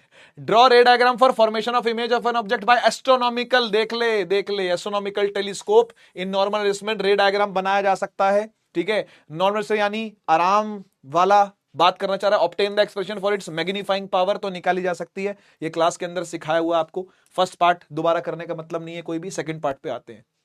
सेकंड पार्ट में कह रहा है मैग्नीफाइंग पावर एक एस्ट्रोनॉमेट्रिक टेलीस्कोप की नॉर्मल एडजस्टमेंट दे रखी है 2.9, ठीक है जी। तो मैग्नीफाइंग पावर आपको दे रखी है 2.9, कोई यूनिट नहीं होती, ऐसे छोड़ दो। कह रहा है objective eyepieces are separated by distance of 150, यानी एल दे रखा है आपको 150 centimetre. Find the focal length of the two lenses FO और एफई, ये करना है। देखो 2023 में वैसा सवाल आया हुआ जैसा 24 में आया था, 23 में वैसा है जैसा 24 आया था। कर पाओगे इसको आप? इसको कर पाओगे? इसको दिक्कत तो नहीं आएगी करने में? एफओ बाय एफई और यही करना है बस, है ना। FO by FE magnifying power होती है भाई एफओ बटा एफई, और ये आपको 2.9 दे रखी है, और एल होता है बेटा एफओ प्लस एफई, ये आपको 150 दे रखा है। यहां से इसकी वैल्यू उठा के यहां पुट कर दो, है ना। तो कर देते हैं, एफओ को पुट करूं 2.9 FE plus FE is equal to 150, है ना। 2.9 एफई में एफई ऐड होगा अगर, तो 3.9 हो जाएगा ये, है ना, है ना यार, 3.9 हो जाएगा ना। 3.9 एफई, 3.9 एफई बराबर 150, और एफई निकल के आ जाएगा 150 बटा में 3.9, ठीक है जी। तो क्या काटूं इसको अब मैं? इसको काटूं अब मैं? 3 से काटूं, 3 से 13 आ गया नीचे तो, और ऊपर आ गया 500, है ना। नीचे 13 आ गया, ऊपर 500 आ गया, 500 बटा 13, ये एफई आ गया निकल के, एफई आ गया निकल के 500 बटा 13 सेंटीमीटर। और फिर यहां से आप क्या कर सकते हो, एफओ भी निकाल सकते हो। एफओ कैसे आएगा? एफओ कैसे आएगा? 2.9 एफई करके, है ना। तो 2.9 इंटू 500 बटा में 13, इसे सॉल्व कर लो, सेंटीमीटर में आंसर आएगा। मैं नहीं कर रहा, ये मैथ है, मैथ मैं नहीं करता हूं, ठीक है। बड़े आगे कर लोगे, सिमिलर सा सवाल था जैसा पहले आपने किया वैसा ही है। चलिए आइए, ये एक 5 मार्कर सवाल है, एक थ्योरेटिकल सवाल है और एक कॉन्सेप्चुअल सवाल भी है, काफी बड़ा है, और सीबीक्यू बोल सकते हैं आप इसको, कंपिटेंसी बेस्ड सवाल, है ना। ऐसे ही आते हैं कंपिटेंसी बेस्ड, 2022-23 में आया हुआ सवाल है लेकिन ये, ठीक है ना, उससे मतलब 1 साल पहले का। आइए देखते हैं सवाल क्या है, आराम से पढ़ते हैं बिना टेंशन के। मैं साइड हो रहा हूं, क्योंकि पूरे पे ही लिखा हुआ है, तो भाई मैं बैठ के आराम से पढ़ता हूं, आप भी मेरे साथ साथ पढ़ना। कह रहा है a number of optical devices and instrument have been designed and developed such as periscope, binoculars, microscope, telescope, utilising the reflecting and refracting properties of mirrors, lenses and prism. क्यों कहानी सुना रहा है हमें नहीं सुननी है कहानी, आगे चल। Most of them are in common use, अच्छा जी। Our knowledge about the formation of images by the mirrors and the lenses is the basic requirement for understanding the working of these devices. अच्छा, कह रहा हमारी knowledge जो है वो images कैसे बनती हैं मिरर और लेंसेज के द्वारा, यही बेसिक रिक्वायरमेंट होती है समझने की कैसे ये डिवाइस काम करते हैं। ठीक बात है, ठीक बात है। मतलब अभी इस पैराग्राफ में तो भाई ने यही बोल रखा है कि भाई ये सब जो डिवाइस होते हैं इन सब डिवाइसेस को बनाया जाता है लेंसेज से, मिरर से, प्रिज्म से, और उनमें कहां कहां इमेज बनती है, खाली ये नॉलेज अगर हमको है तो वही बेसिक रिक्वायरमेंट है जानने के लिए कि कहां पर क्या बनेगा, मतलब कौन सा इंस्ट्रूमेंट कैसे काम करेगा। सही बात है ये भी। फिर फर्स्ट पार्ट में कह रहा है why the image formed at infinity is often considered most suitable for viewing. कह रहा है वो इमेज जो इंफिनिटी पर बनती है वो सबसे सुटेबल क्यों होती है? क्योंकि आंख के लिए सुटेबल है, आंख के लिए अच्छी है वो। हां, अरे भाई जिसको देख के स्ट्रेन पड़े, फिर वो कैसी इमेज, बात समझ रहे हो ना। इसलिए इंफिनिटी पर देखना ज्यादा सुटेबल माना जाता है आंखों के मसल्स के लिए। तो समझिएगा, ऐसा इसलिए क्योंकि आई इज मोस्ट रिलैक्स्ड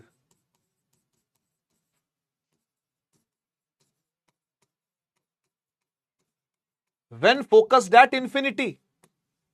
इसको थोड़ा सा एक्सप्लेन करके लिख देना आप, है ना, कि स्ट्रेन्ड मसल्स होते हैं, स्ट्रेन्ड आई वाला जो सिस्टम है वो थोड़ा सा आप लिख दीजिएगा, ठीक है ना। तो बहुत कम स्ट्रेन बनता है, रिलैक्स रहती है आई, यही मेन बात है, ठीक है। बी को पढ़ो एक बार जरा, सेकंड वाले को पढ़ो। कह रहा जो आजकल के माइक्रोस्कोप्स है मल्टी कंपोनेंट लेंसेज यूज होते हैं ऑब्जेक्टिव के भी, आईपीस के भी। क्यों? क्यों जी? कह रहे ये मल्टीपल लेंसेज क्यों यूज करते हो? मल्टी कंपोनेंट मतलब एक से ज्यादा कंपोनेंट क्यों यूज करते हो? एक लेंस यहां लगा दिया, एक वहां लगा दिया, है ना, एक ऑब्जेक्टिव लेंस बोल दिया, एक आईपीस बोल दिया। क्यों? सोचो सोचो सोचो सोचो, क्यों ऐसा करते हैं कि मल्टीपल लेंसेज लगाए जाते हैं?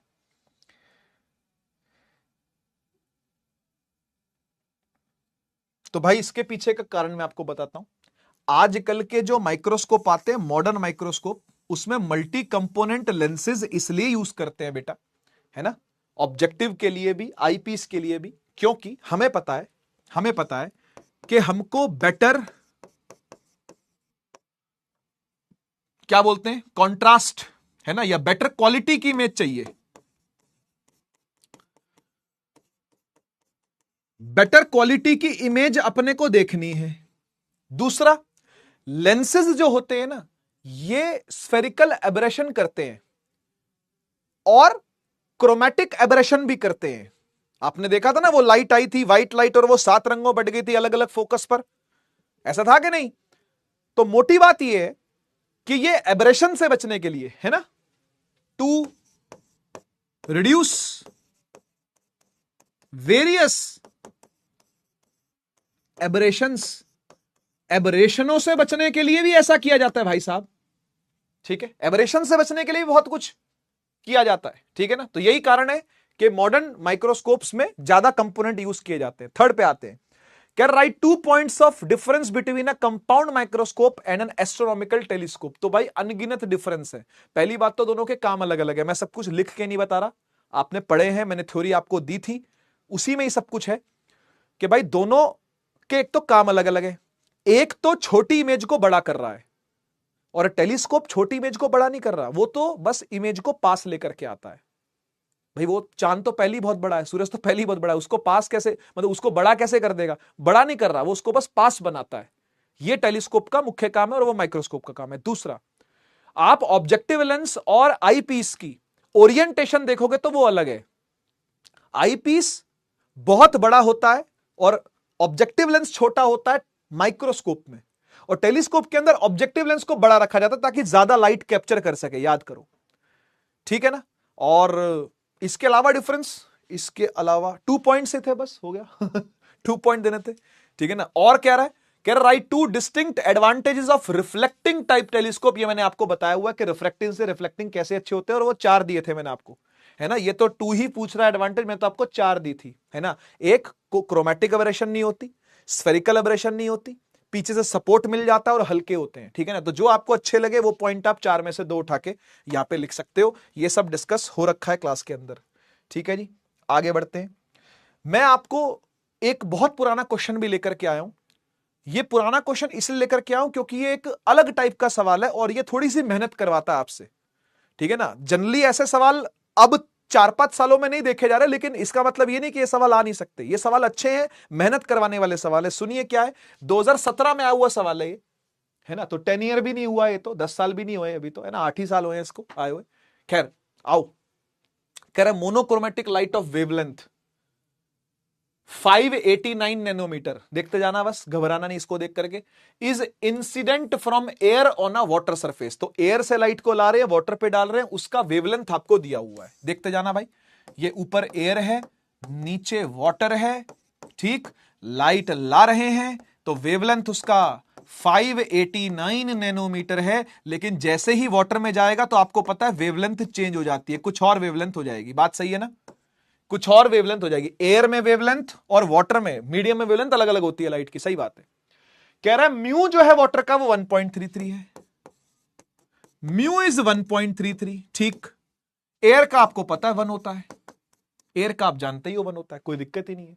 कह रहा find the wavelength frequency speed of the refracted light. ये जो लाइट जा रही है इसकी वेवलेंथ निकाल, इसकी फ्रीक्वेंसी निकाल, इसकी स्पीड निकाल, सब कुछ निकालते हैं, टेंशन ना लो, अपने पास रिफ्रैक्टिव इंडेक्स आ गया, हम सब कुछ कर लेंगे। देख, मैं कॉन्सेप्ट से तुझे चीजें करवाता हूं, कॉन्सेप्ट से, ज्यादा कुछ कैलकुलेशन, ज्यादा कुछ फॉर्मूले नहीं, कॉन्सेप्ट से सवाल होगा।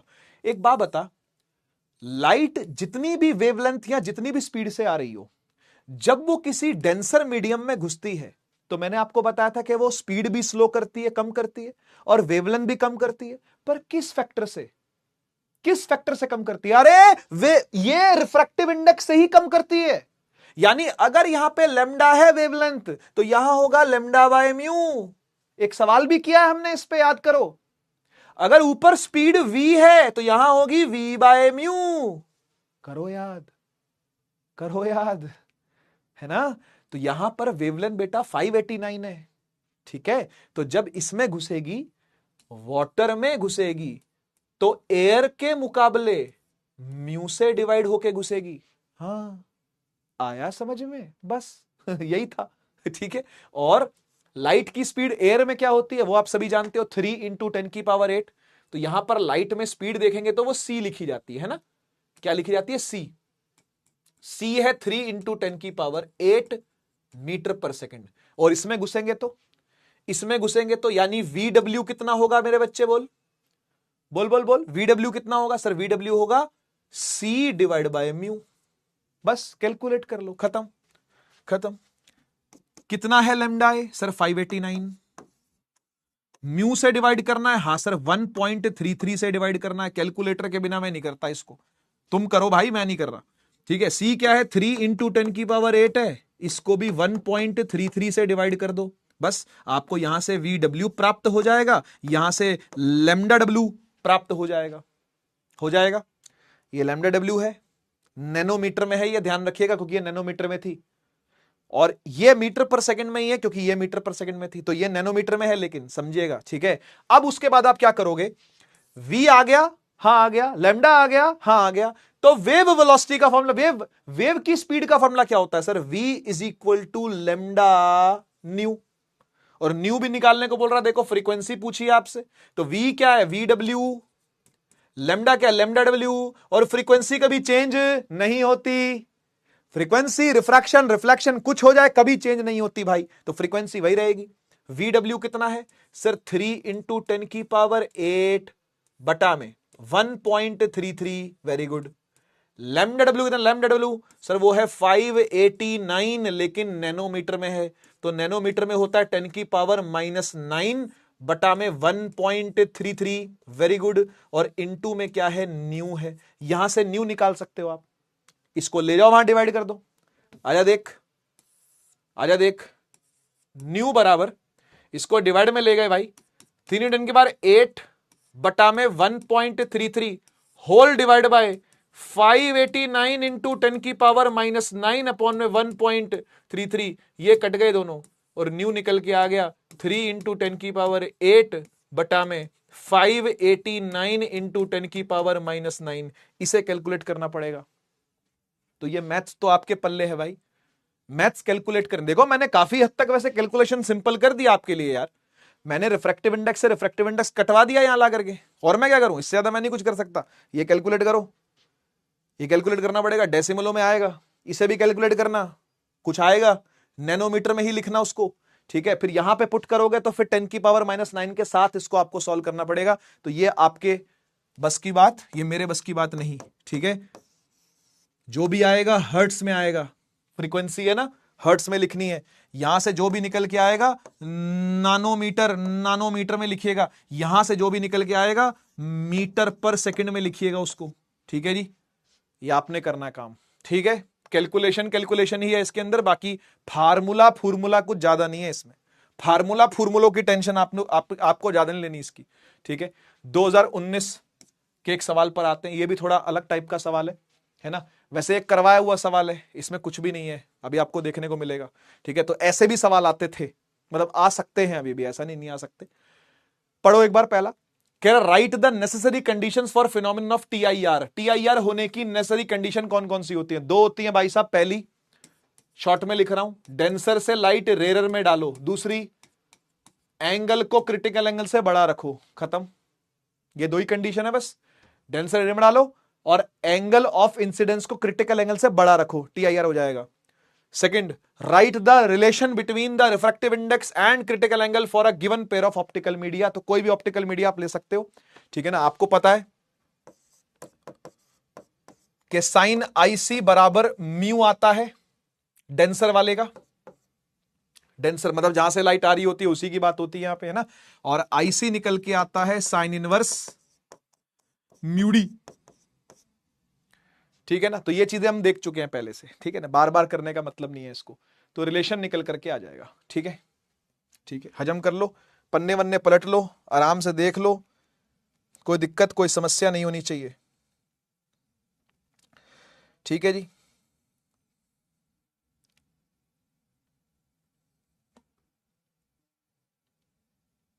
अरे ये मैंने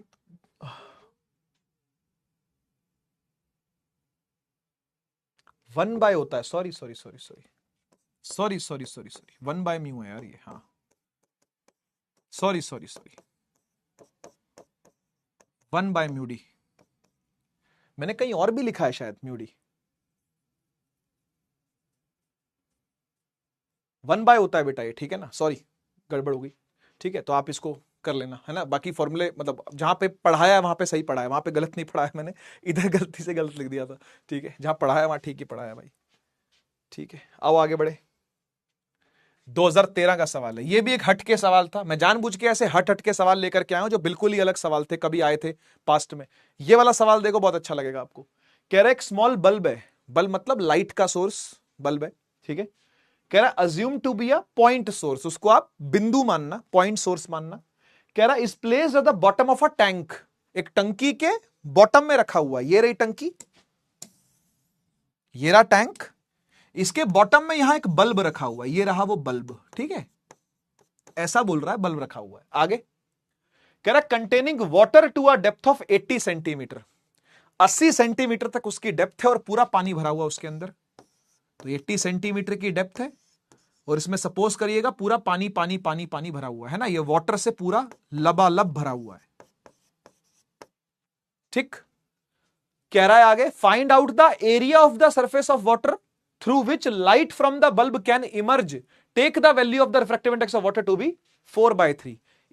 इसका रिफ्रैक्टिव इंडेक्स अंदर का बता रखा है 4/3। अच्छा जी, क्या कह रहा है मैं समझाता हूं आपको। यह कह रहा है कि जब आप इस टंकी को देखोगे तो ये जो बल्ब है ना, ये बल्ब लाइट फेंक रहा होगा ऐसे ऐसे, है ना, ये लाइट फेंकेगा, ठीक है। तो उसमें से कुछ लाइट ऐसी होगी, कुछ लाइट ऐसी होगी जो क्रिटिकल एंगल से बड़े एंगल पे पड़ेगी, क्रिटिकल एंगल से बड़े एंगल पे पड़ेगी और ये टकरा के वापस लौट जाएगी। आप समझे बात को, है ना, ये एंगल बड़े होंगे क्रिटिकल एंगलों से, है ना, तो ये वापस लौट जाएगी। तो बोल रहे कि नहीं, इसकी बात नहीं कर रहे हम, इस लाइट की बात नहीं कर रहे, हम बात कर रहे हैं उस लाइट की जो कि यहां से निकल के बाहर को आएगी, यहां से निकल के बाहर को आएगी, यहां से निकल के बाहर को आएगी, यहां से निकल के बाहर को आएगी, यहां से निकल के बाहर को आएगी। हम उस लाइट की बात कर रहे हैं, ठीक। और जो बिल्कुल कोनों पर पड़ेगी लाइट, ये वाले, ये कोनों पर, है ना, वो आपको पता है ऐसे ट्रेवल करके निकल जाती है ना, जो क्रिटिकल एंगल पे ही आके गिरती है। भाई एक होती है क्रिटिकल एंगल से बड़ी, वो तो वापस आ जाएगी। आप बात को समझ रहे हो, जो क्रिटिकल एंगल से बड़ी है वो तो टकरा के वापस आ जाएगी, जो क्रिटिकल एंगल से बड़ी है वो तो टकरा के वापस, उसकी बात नहीं कर रहे हैं, हटाओ हटाओ, उसकी बात नहीं कर रहे हैं। बात क्या कर रहे हैं कि बल्ब से लाइट आई, है ना, उसमें से क्रिटिकल एंगल पर जो पड़ेगी वो ऐसे ऐसे निकल जाती है ना, बिल्कुल ऐसे देखा था आपने, सरफेस के साथ साथ निकल जाती है ऐसे ऐसे करके, ठीक है ना। और फिर बाकी की क्या होगी, वो क्रिटिकल एंगल से कम एंगल पर होगी तो टीआईआर नहीं करेगी, वो बाहर आ जाएगी। तो ये ना बिल्कुल टॉप पर ऐसे गोला बनाती दिखेंगी सारी, ऐसे गोला बनाती दिखेंगी, और कोन ऐसा लगेगा कोनिकल सा सरफेस बना हुआ है ये, कि बल्ब ने लाइट छोड़ी, उसमें से काफी सारी लाइट तो वापस भी आ गई है टीआईआर करके, लेकिन कुछ ऐसी लाइट का गोला गोला बनेगा, घेरा बनेगा, जिससे लाइट निकल के बाहर जाएगी और ये पूरा चमकेगा, ये पूरा चमकेगा। बात समझ रहे हो, है ना, ये पूरा ऐसे चमकेगा। चमका दूं इसको, चमका के दिखाता हूं, ये ऐसे चमकेगा पूरा, ये ऐसे पूरा गोला चमकेगा, ठीक है। तो कह रहा है ये कितना गोला है जो चमक रहा है, ये गोला कितना, इसको टॉप व्यू से दिखाऊं तो टॉप व्यू से ऐसा दिखेगा, देखिए टॉप व्यू से ऐसा दिखेगा। इमेजिन कर ये टैंक ऐसा गोल है ऊपर से, है ना, ऐसा गोल सा टैंक है ना, और इसमें इस तरीके से आपको ये ऐसा चमकता हुआ गोला दिखेगा अंदर, अगर आप फील कर पा रहे हो कि मैं क्या कह रहा हूं तो। ऐसा चमकता हुआ सा गोला दिखेगा ऊपर से देखोगे तो अगर आप इसको, क्योंकि ये सारी लाइट निकल के कहां आ रही होगी, बाहर आ रही होगी, ये सारी लाइट निकल के बाहर आ रही है। बाकी जो इधर इधर इधर इधर लाइट पड़ी है वो सब वापस चली गई, टीआईआर कर गई, वो सारी टीआईआर कर गई। समझ गए ना, समझ गए ना। तो आपको बस ये निकालना है कि इसका सरफेस कितना होगा, इसका सरफेस एरिया ही पूछा ना, देखो find out the area of the surface, surface area बताना आपको। अच्छा सवाल है ना अच्छा सवाल है ना, सरफेस एरिया बताना आपको। तो इसके लिए कुछ नहीं चाहिए भाई, ये एक गोला बन रहा है, इस गोले का रेडियस निकालना है आपको, खत्म। आप एक बार इस गोले का रेडियस फाइंड कर लो भाई, आप एक बार इस गोले का रेडियस फाइंड कर लो, उसके बाद आप एरिया तो निकाल ही लोगे इसका। इसका एरिया क्या होगा भाई, पाई आर स्क्वायर ही तो होगा, पाई आर स्क्वायर ही तो होगा। बस आपका काम है ये रेडियस निकालना। ये रेडियस यहां पे कहां है मैं दिखाता हूं, ये देख, ये रही, ये रही, यहां से लेके यहां तक, ये रही रेडियस, दिस इज आर। समझ पा रहे हो? तो ये कैलकुलेट करना आपको। अब ये कैसे कैलकुलेट होगा, तो मैं इसको थोड़ा साफ सुथरा कर देता हूं पहले, इसको पहले थोड़ा साफ सुथरा कर दूं, है ना। आप समझ गए ना क्या करना है। ये जो गोले की चमक बन रही है ना ऊपर, ऐसे देखी, ऐसे देखी, ऐसे ऐसे देखी, ऐसे ऐसे ऐसे, तो चमक रहा था गोला पूरा, वो गोले का एरिया आपको निकालना है। मतलब समझ गए, एक बार रेडियस निकल गई तो पाई आर स्क्वायर से एरिया निकल ही आएगा, है ना। तो एक बार इसको सुंदर कर देता हूं थोड़ा सा मैं, ठीक है, एक मिनट।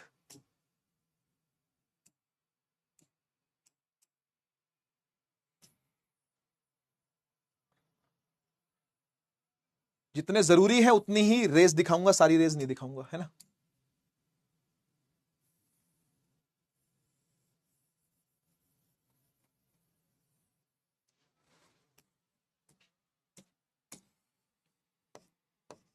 ठीक है जी। तो बल्ब में से मान लो के एक रे ऐसे आई जो ऐसे निकल गई, क्योंकि हमको क्रिटिकल पॉइंट्स तो देखने पड़ेंगे ना। एक रे ऐसी आई, ठीक है, चलेगी नहीं चलेगी, ऐसे ऐसे आई जो ऐसे निकल गई, ठीक है। इसके बाहर वाली तो टीआईआर कर गई, उनकी बात ही मत करो, है ना। और इनके बीच वाली जो होगी वो ये गोला बनाएगी, वो ये गोला बनाएगी। क्लियर बात। तो मेरे प्यारे बच्चे, बस तुझे इतना ही काम करना है कि तुझे ये रेडियस फाइंड करना है, तुझे ये डिस्टेंस फाइंड करना है। एक बार ये डिस्टेंस फाइंड हो गया, अगर ये आर फाइंड हो गया, अगर तेरी जंग खत्म, जंग जीत ली तूने, ठीक है ना। तो आओ एक बार देखते हैं, एक बार देखते हैं कैसे आएगा ये। इसको पहले नीचे से मिला दे बल्ब के साथ,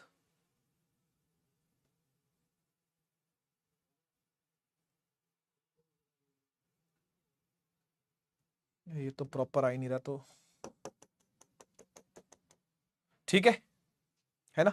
अच्छा, अब एक बात बता, अगर हम इस नॉर्मल को देखें, यहां देखना जरा, और ये वाले नॉर्मल को भी देखें, तो ये एंगल ही क्रिटिकल एंगल है हमारा, चेक कर लो, है ना। यही एंगल क्रिटिकल एंगल होगा ना बेटा, क्योंकि क्रिटिकल एंगल पर पड़ी है लाइट तो ऐसे चली गई, क्रिटिकल एंगल पड़ी है लाइट तो ऐसे चली गई, तो दिस एंगल इज आईसी, यही हमारा क्रिटिकल एंगल है। यस और नो, बात तो सही है सर। और ये क्रिटिकल एंगल है बेटा, तो ये वाला एंगल भी आईसी ही होगा। सही बोल रहा हूं गलत बोल रहा हूं, क्या बोलते हैं इसको, वर्टिकली अपोजिट होगा ना दोनों। अगर ये आईसी है तो ये भी आईसी, ऐसे ये आईसी है तो भाई ये भी आईसी ही होगा आपका, पर एक ही जगह का ले लो क्योंकि रेडियस निकल के आ जाएगी, है ना। अब इस ट्रायंगल पे आ जाओ, ये जो ट्रायंगल है, नाम रख दे इस ट्रायंगल का, कुछ नाम रख दे, एम एन और ओ, है ना। तो in triangle M N O देखना जरा, in triangle M N O, क्योंकि ये एंगल आईसी है और आपको ये सामने वाला निकालना है ना। तो एक काम करो, क्या लें इसका, 80 है ये, हाँ, आर है ये, आर निकालना है, मतलब परपेंडिकुलर निकालना है, बेस दिया हुआ है तो tan लगा सकते हैं। एक बार tan लगा के देखता हूं, tan आईसी, tan आईसी क्या होगा बेटा, P बाय बी, और P कितना है, परपेंडिकुलर है वो रेडियस, और बेस क्या है, बेस है ये 80 सेंटीमीटर, है ना। लेकिन अपने पास आईसी नहीं है, ताकि हम आर को 80 tan आईसी लिख के, 80 tan आईसी लिख के यहां से आर निकाल लें, तो अपने पास आईसी नहीं है अभी। आईसी कैसे आएगा, क्रिटिकल एंगल कैसे आएगा, फॉर्मूले से आएगा, क्रिटिकल एंगल आएगा फॉर्मूले से, है ना। हम जानते हैं कि जो रिफ्रैक्टिव इंडेक्स होता है ना, वो साइन ऐसे, जो साइन आईसी होता है वो 1/μd होता है।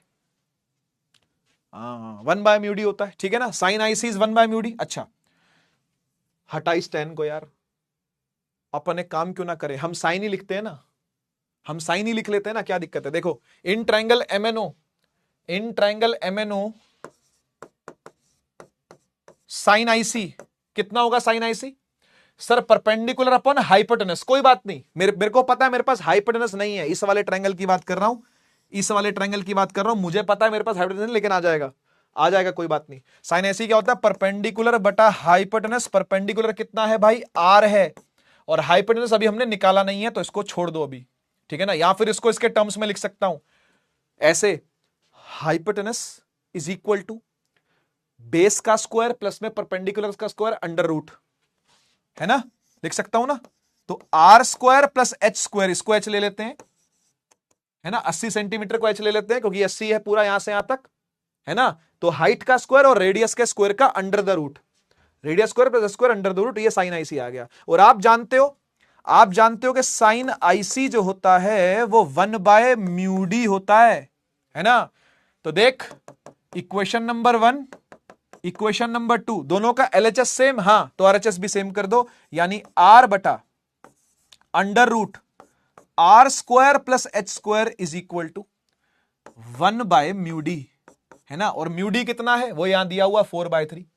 डेंसर मीडियम का म्यू कितना है, 4/3, पुट कर दो जरा, ये हो जाएगा आर बटा R square plus H square under the root is equal to 1/4/3, है ना। तो 3 ऊपर चला जाएगा, ये हो जाएगा 3/4 R upon under root R square plus H square, ठीक है।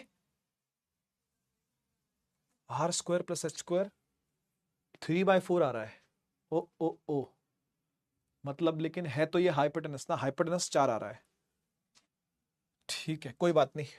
आओ आगे बढ़ते हैं। R upon R square plus H क्या है, एच है 80, तो 80 का स्क्वायर का रूट 3/4, दोनों तरफ स्क्वायर ले लो भाई। तो R square upon R square plus 80 का स्क्वायर कितना होता है बेटा, 8 8 64, 6400 इज इक्वल टू, उधर भी स्क्वायर कर लेगा तो 9/16 आ जाएगा, ठीक है। ले जाओ यहां मल्टीप्लाई करवा दो, 16 R square is equal to 9 R square plus 64 into 9, ये कितना बनेगा भाई, ठीक है जो भी बनेगा, यहां आ जाएगा 16 R square minus 9 R square is equal to 9 into 6400, ठीक है। 16 में से 9 गए, कितना आया, कितना आता है 16 में से 9 जाते हैं तो, ये मेरा दिमाग बंद क्यों हो गया ज्यादा मैथ करके बंद हो जाता है कभी कभी, है ना। 7 आर स्क्वायर आ जाएगा बेटा, 7 आर स्क्वायर इज 9 इंटू 64 100, और यहां से बेटा आर स्क्वायर निकाल लो, कितना आया आर स्क्वायर, 9 इंटू 6400 बटा में 7। जानबूझ के आर स्क्वायर निकाला है, आर निकालने की जरूरत नहीं क्योंकि एरिया निकालना है, और एरिया होता है पाई आर स्क्वायर, है ना भाई। गोले का एरिया निकालना ना तुझे, तेरे को तो गोले का एरिया चाहिए, आर स्क्वायर आया हुआ है पहले से, खुश रहे बेटा, खुश रहे, है ना। आर स्क्वायर पहले से आया हुआ है, तो बस आप इसमें पुट कर दें, पाई होता है 22/7, और आर स्क्वायर की वैल्यू ये लिखी हुई 9 गुणा में 6400 और बटा में 7, इसे कैलकुलेट कर लो, सेंटीमीटर स्क्वायर में आंसर आएगा, क्योंकि भाई हाइट सेंटीमीटर में थी, 80 सेंटीमीटर ही लिया था, मीटर में चेंज नहीं किया हमने इसको, है ना। इसको सेंटीमीटर में लिया तो आपका एरिया भी सेंटीमीटर स्क्वायर में निकल के आ जाएगा, इसे कैलकुलेट करना है बस आपने।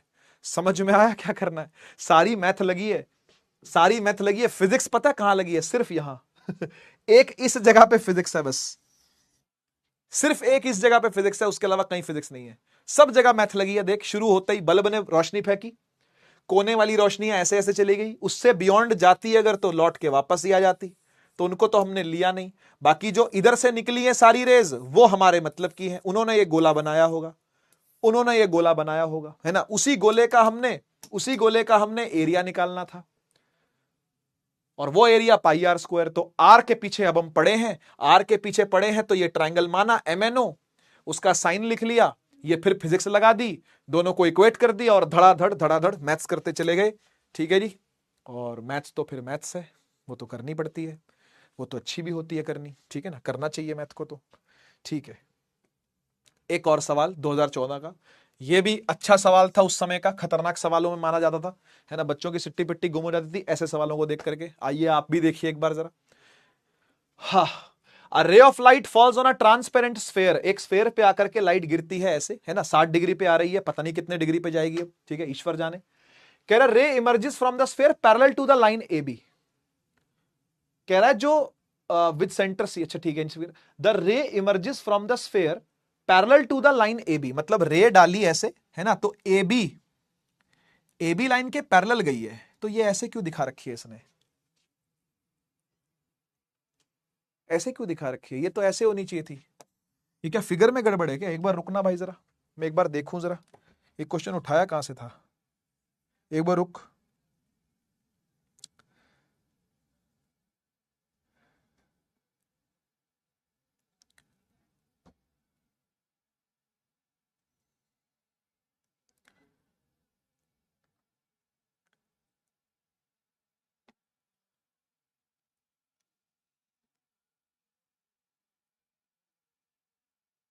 अच्छा, okay okay okay, emerges from the sphere parallel to the line A B, ये गलत दिखा रखा है यार, ये वो जो टाइप करने वाले भाई साहब है ना हमारे, वो थोड़ा सा ज्यादा दिमाग चलाते हैं एक्चुअली, इतना दिमाग नहीं चलाना चाहिए। ये बेटा सीधा है, ये ऐसा नहीं है, मैं आपको नया बना के दूं क्या, ये काम चल जाएगा, ले ऐसे काम चलाता हूं, रुक जा रुक जा, ये देख ये ऐसा है,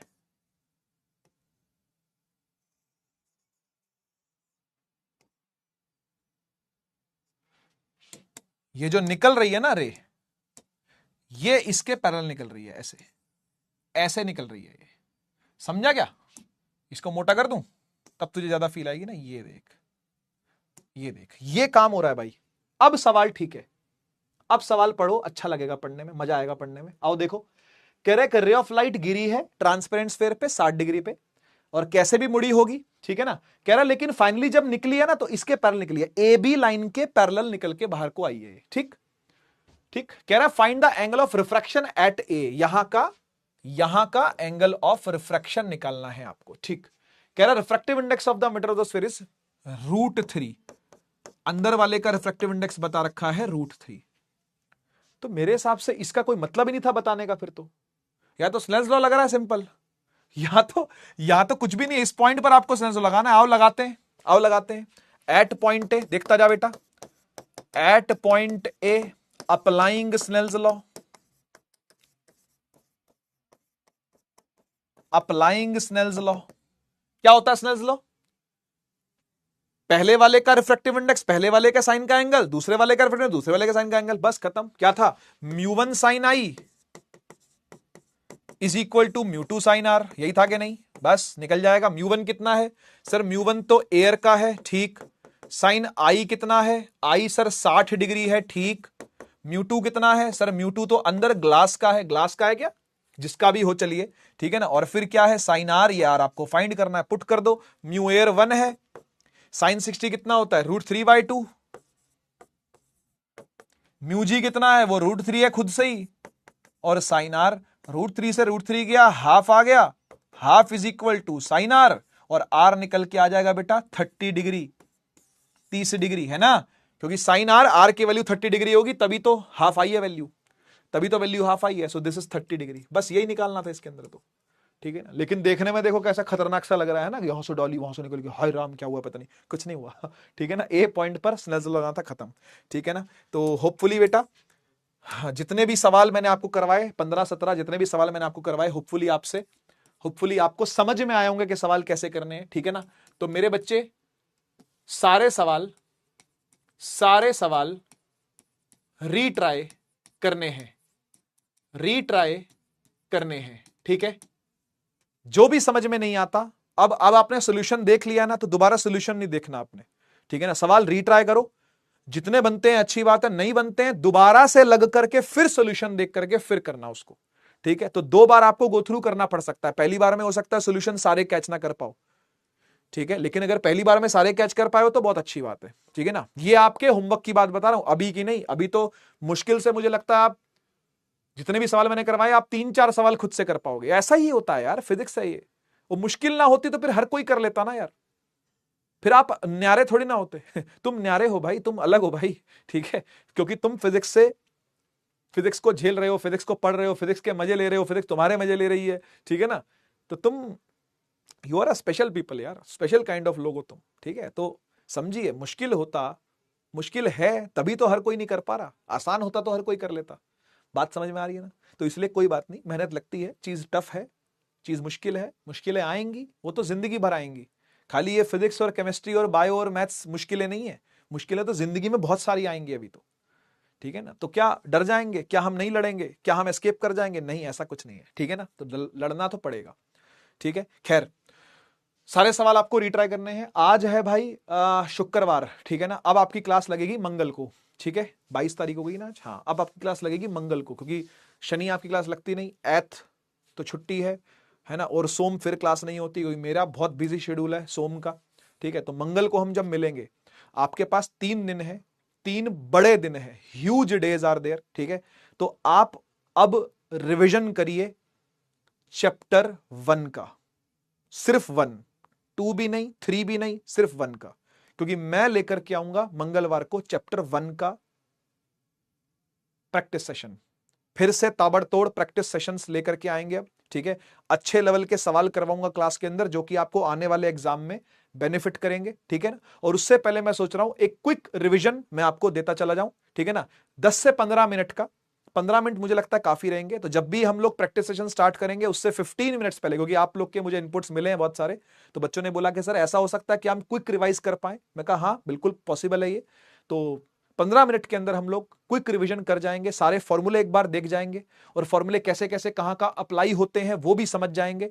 और आपको क्या करना है, लेकिन मेरी बात समझ लो, जब आप मुझसे ट्यूसडे को आकर के मिलोगे, तो चैप्टर 1 की कुछ चीजें आप रेडी करके आओगे। क्या बेटा, आपके नोट्स का बैकलॉग नहीं होना चाहिए, यानी नोट्स आपके एकदम डन होने चाहिए, ऑन पॉइंट, हर एक चीज डन, नहीं तो प्रैक्टिस सेशन का कोई फायदा नहीं है, ठीक है। और कहीं और से अगर आप इलेक्ट्रिक चार्ज एंड फील्ड देख करके आ रहे हो और समझ रहे हो कि बैकलॉग पूरा हो गया, तो ये आपको फायदा नहीं देने वाला, क्योंकि वो डिपेंड करता है कि वो लेक्चर कैसा था, वो लेक्चर किसका था, वो लेक्चर कितना बड़ा था, उसमें सारी चीजें कवर थी कि नहीं थी। तो ये आपको देखना पड़ेगा, रेक्टिफाई करना पड़ेगा परिश्रम के लेक्चर से, क्योंकि बहुत सारे बच्चे बाद में भी जुड़े थे हमारे पास, चौथा चैप्टर चल रहा था तब भी बहुत सारे बच्चे आकर के हमारे साथ जुड़े हैं। तो इस बात को समझिएगा कि भाई अगर कहीं यहां वहां से अगर आप लेक्चर देख करके कोई one shot ton shot fun shot देख करके आए हो, तो फिर वो आपको समस्या दे सकता है, ठीक है। तो इसलिए नोट्स आपके डन होने चाहिए, वो भी लेक्चर के नोट्स। दूसरी चीज जो आप डन करके आओगे वो होगी फॉर्मूला शीट। वैसे फॉर्मूला शीट मैंने दी थी इसकी, फॉर्मूला शीट मैंने इसकी दी थी आपको, ठीक है, वो फॉर्मूला शीट आपकी डन होनी चाहिए। तीसरी चीज शॉर्ट नोट्स बनाने चालू कर दो, अगर अभी भी नहीं किए हैं बेटा, क्योंकि ये बेनिफिट होगा। आप फुल नोट्स नहीं पढ़ पाओगे, आपको यकीन नहीं होता मेरी बात पर, लेकिन होने लगेगा तो सिर पकड़ लोगे, अपना सिर पकड़ लोगे कि ये लंबे बाल कहां से आ गए मेरे, चाहे काश में गंजा होता, बाल भी हाथ में ना आते। क्योंकि 15 चैप्टर हो जाएंगे इकट्ठे, जब बोर्ड आएगा ना, जब प्री बोर्ड आएगा, बोर्ड आएगा, 15 चैप्टर इकट्ठे हो जाएंगे, और फिर वो 1 day before, 2 day before, 3 day before आप रिवीजन पूरे नोट्स का नहीं कर पाओगे, ठीक है। तो आपको शॉर्ट नोट्स चाहिए होंगे 2 से 3 पन्नों वाले, जिनमें फॉर्मूले भी लिखे हों, कॉन्सेप्ट्स भी लिखे हों, ठीक है। और कॉन्सेप्ट्स में बस डेफिनेशन ही हो। शॉर्ट नोट्स बच्चे पूछते हैं कैसे बनाएं, अरे भैया सारे फॉर्मूले लिखने, उसमें टॉपिक लिखा, डेफिनेशन लिखी, फॉर्मूला लिखा, topic definition formula, topic definition formula, बस ऐसे लिखना है। कोई डायग्राम आ गया तो डायग्राम, इंपॉर्टेंट डायग्राम है तो इंपॉर्टेंट डायग्राम, इस तरीके से तैयारी करनी है आपने। समझ में आ गई बात? ऑल डन है, ठीक है। ये कर लोगे अगर आप, या जिन बच्चों ने ये कर लिया है ऑलरेडी, क्योंकि मैं बात बार बार बताता रहता हूं ये चीज करने के लिए, तो बहुत सारे बच्चों के ये चीजें डन है, और जिनकी डन है वो एनसीईआरटी एक्सरसाइज करके आएंगे भाई, ठीक है। एनसीईआरटी एक्सरसाइज करके आएंगे, वो एनसीईआरटी के सवाल करके आएंगे। इन टेक्स्ट भी करो, एग्जाम्पल भी, इन टेक्स्ट तो नहीं होते यहां पर, सॉरी, इन टेक्स्ट की आदत पड़ी हुई है। एग्जाम्पल्स करके आने हैं और बाद वाले करके आने हैं, ठीक है ना, बैक एक्सरसाइज, ठीक है। तो ट्राई करके आइएगा, ठीक है। मैं जो प्रैक्टिस सेशन लाऊंगा वो मिक्स होगा सब चीजों का, किस किस चीज का मैं आपको बताता हूं। वो मिक्स होगा एनसीईआरटी के सवालों का, ठीक है, एनसीईआरटी के क्वेश्चन मिलेंगे, मैं कुछ एग्जाम्पलर के भी सवाल लेकर के आऊंगा, पीवाईक्यूज डोमिनेट करेंगे। मैंने ऑलरेडी पीवाईक्यू आपको करवाए हैं, मैं फिर करवाऊंगा पीवाईक्यू, नए पीवाईक्यूज लेकर के आऊंगा, क्योंकि मैंने आपको मुश्किल से 4-5 सालों के पीवाईक्यू करवाए, मुझे और 5 सालों के भी करवाने हैं आपको। कम से कम 10 साल के पीवाईक्यू तो करके जाओ, और ये ठेका मेरा है, तू टेंशन ना ले बेटा, तू किसी चीज की टेंशन मत ले, तुझे बस जो काम बोला है वो काम तू कर। कहां से क्वेश्चन आएंगे, क्यों क्वेश्चन आएंगे, कैसे क्वेश्चन आएंगे, वो सब समय बताएगा, ठीक है। हमारा काम होता है मेहनत करना, हमारा काम होता है प्रैक्टिस करना, ठीक है, हमारा काम होता है कर्म करना, बस। अब कर्म करते चले जाओ और मेहनत करते चले जाओ, भगवान जी हैं, ठीक है ना, वो सब देख रहे हैं भाई, तो आपका सपोर्ट हमेशा आपके ऊपर सपोर्ट उनका हमेशा रहेगा, ठीक है, टेंशन ना लें आप, ठीक है। तो एनसीईआरटी क्वेश्चन, एग्जांपल, पीवाईक्यू, ये सब चीजें मैं लेकर के आऊंगा, कुछ सवाल सैंपल पेपर से लेकर के आऊंगा, ठीक है, सैंपल पेपर से, लेकिन सैंपल पेपर इस साल का नहीं, क्योंकि इस साल का सैंपल पेपर मैं खुद करवाऊंगा आपको जब सिलेबस पूरा हो जाएगा। तो आप अगर सब्र रख सको तो रखो, नहीं तो अगर घुसना हो तो फिर भाई वो कहीं आपका जो गाड़ी है वो क्रैश ना हो जाए, ठीक है, वो आपकी मतलब क्या बोलते हैं, वो सवारी सामान की खुद जिम्मेवार है, ठीक है ना। तो मैं इस साल का सैंपल पेपर नहीं, पिछले सालों के सैंपल पेपर में से सवाल लेकर के आऊंगा। 2 चीजें मुझे आपको सिलेबस होने के बाद करवानी है, वो मैंने सोची हुई है, 2 चीजें। एक, 2025 के क्वेश्चन आपने देखा होगा, मैंने नहीं करवाया आपको। इस साल वाले जो क्वेश्चन है, मैं हमेशा 24 के सवाल लेकर के आता हूं, आज भी देखो 24 के सवाल हैं, 23 के सवाल है, 22 के सवाल है, फिर 17 ले आया, 19 ले आया, 14 ले आया, 13 ले आया, लेकिन मैंने आपको 25 के सवाल नहीं करवाए। मैं आपको पूरा कोर्स करवाने के बाद 25 का पेपर क्लास में सॉल्व करवाऊंगा, क्लास में, और आप मेरे साथ साथ सॉल्व करोगे, ठीक है। एक कोर्स खत्म होने के बाद मुझे एक ये चीज करनी है। दूसरा, सैंपल पेपर इस साल का करवाऊंगा, तब तक प्रैक्टिस पेपर भी आ चुका होगा तो वो भी करवा दूंगा, ठीक है ना। वो नवंबर के आसपास प्रैक्टिस पेपर भी निकालता है सीबीएसई, तो वो करवा दूंगा, नहीं आया तो पिछले साल का करवा दूंगा, ठीक है। तो इस तरीके से लाइव आकर के डिस्कशन मुझे आप लोगों से करना है उन चीजों का, ठीक, बात समझ में आई। तो उस चीज की थोड़ी सी वेट करो। 25 के सवाल क्यों नहीं करवा रहे सर, मैं पूरा पेपर सॉल्व कराऊंगा बेटा 25 का क्लास में, तू टेंशन क्यों लेता है, पूरा पेपर एक क्लास में ला करके 2 घंटों में सॉल्व करवाऊंगा, ठीक है। तो टेंशन ना ले, जितना काम बोला जाए उतना काम डन करके आ, ठीक है। और जिन बच्चों का ये भी डन हो जाए, हैं ऐसे बच्चे यार, मैं क्या बोलूं भाई, हैं एक से एक धुरंधर बच्चे जो बैठे हैं, जो अभी से टारगेट करे बैठे हैं कि भाई नहीं 95 से नीचे के नंबर नहीं लाना अपने को, 90 से नीचे हमारे नंबर ना आ जाए। ऐसे वाले बच्चे हैं जो ये भी करे बैठे हैं, वो चैप्टर 2 की तैयारी करें बेटा, क्योंकि उसी के नेक्स्ट डे मैं चैप्टर 2 भी लेकर के आऊंगा। तो आपके पास अभी 3 दिन की छुट्टियां हैं, शनि, ऐत और सोम, ठीक है। तो ये 3 दिनों के अंदर ट्राई करो, ये हो चुका है तो चैप्टर 2 की तरफ बढ़ने हैं, ठीक है। क्योंकि चैप्टर 2 भी इक्वली बड़ा चैप्टर है, चैप्टर 2 भी इक्वली उतनी ही मेहनत करवाने वाला चैप्टर है जितना 1 है। 1 से ज्यादा ही कुछ टफ 2 लगता है, 1 तो फिर सिंपल लगता है। 1 में क्या है, गौसलों में जाकर के कहीं ना कहीं बच्चा फंसता है, उसके पहले तो कुछ भी मुश्किल नहीं है। फर्स्ट चैप्टर में कुछ खास मुश्किलें नहीं मिलेंगी आपको, 2 में आपको ऐसी बहुत सारी जगहों पर ध्यान देने की जरूरत पड़ेगी, खासकर पोटेंशियल एनर्जी वाली जगह पर, डायपोल वाली जगह पर, और उसके अलावा फिर कैपेसिटेंस में भी कुछ कुछ ऐसे टॉपिक्स हैं कि भाई एक कैपेसिटर के अंदर वो इधर डाइलेक्ट्रिक डाल दिया, आधा ये कर दिया, आधा वो कर दिया, तो इस तरीके से सवाल जो है ना वो परेशान करते हैं। तो प्लीज सारे कॉन्सेप्ट्स अगर आप इसके देख जाओ, ये हो जाए, आज ही में हो जाए, कल ही में हो जाए, तो इस पे लग जाना भाई, चैप्टर 2 पे लग जाओ। ये सारा काम आपको चैप्टर 2 का भी करके रेडी करना है, और ये मैं रेडी करवा के रहूंगा तुमसे, मैं नहीं दूंगा, ठीक है। समझ में आ गई बात, चलो बढ़िया। तो अभी के लिए बेटा कोर्स को थोड़ा सा थाम रहे हैं, मुझे पता है कुछ बच्चे ऐसे भी हैं जिनका वेव ऑप्टिक्स आ रहा है, मैं जानता हूं ये बात, ठीक है, लेकिन बेटा जितना करा दिया उतना अच्छे से पकड़ लो, क्योंकि पता है क्या है, मैंने हाथी हाथी सारे निकलवा दिए, अब खाली पूछ पूछ बच गई है। रे ऑप्टिक्स निकलने के बाद ना ऐसे होता है टीचर का, यार चल भाई, एक मेजर लोड जो था ना सिर से, दिमाग से, छाती से, वो उतरा, ठीक है ना। तो इसके बाद हम इजीली आगे का कोर्स पढ़ ले जाएंगे, तो आपको दिक्कत नहीं आएगी आगे भी अगर आप उसको कवर करते हो तो। और पता है बहुत सारा वेटेज भी नहीं है, वेव ऑप्टिक्स मुश्किल से 4 नंबर का है, डुअल नेचर 3 नंबर का, एटम भी 2 नंबर का, न्यूक्लियाई भी 2-3 नंबर का, सेमीकंडक्टर भी 3-4 नंबर होगा, अब नंबर कुछ बचे ही नहीं है। तो ये 5 राक्षस जो है ना वो संभाल लो, 5 राक्षस हैं 12th क्लास के, 5 राक्षस, बड़े बड़े भयंकर chapter, chapter 1, chapter 2, chapter 3, chapter 4 और रे ऑप्टिक्स।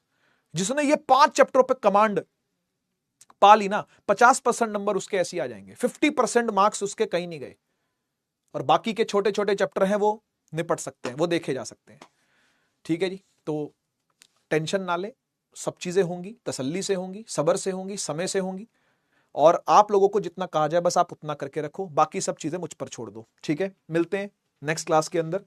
कुछ कहना हो तो कह सकते हो, और कैसा लगा आज का सेशन आप मुझे बता भी सकते हो, ठीक है।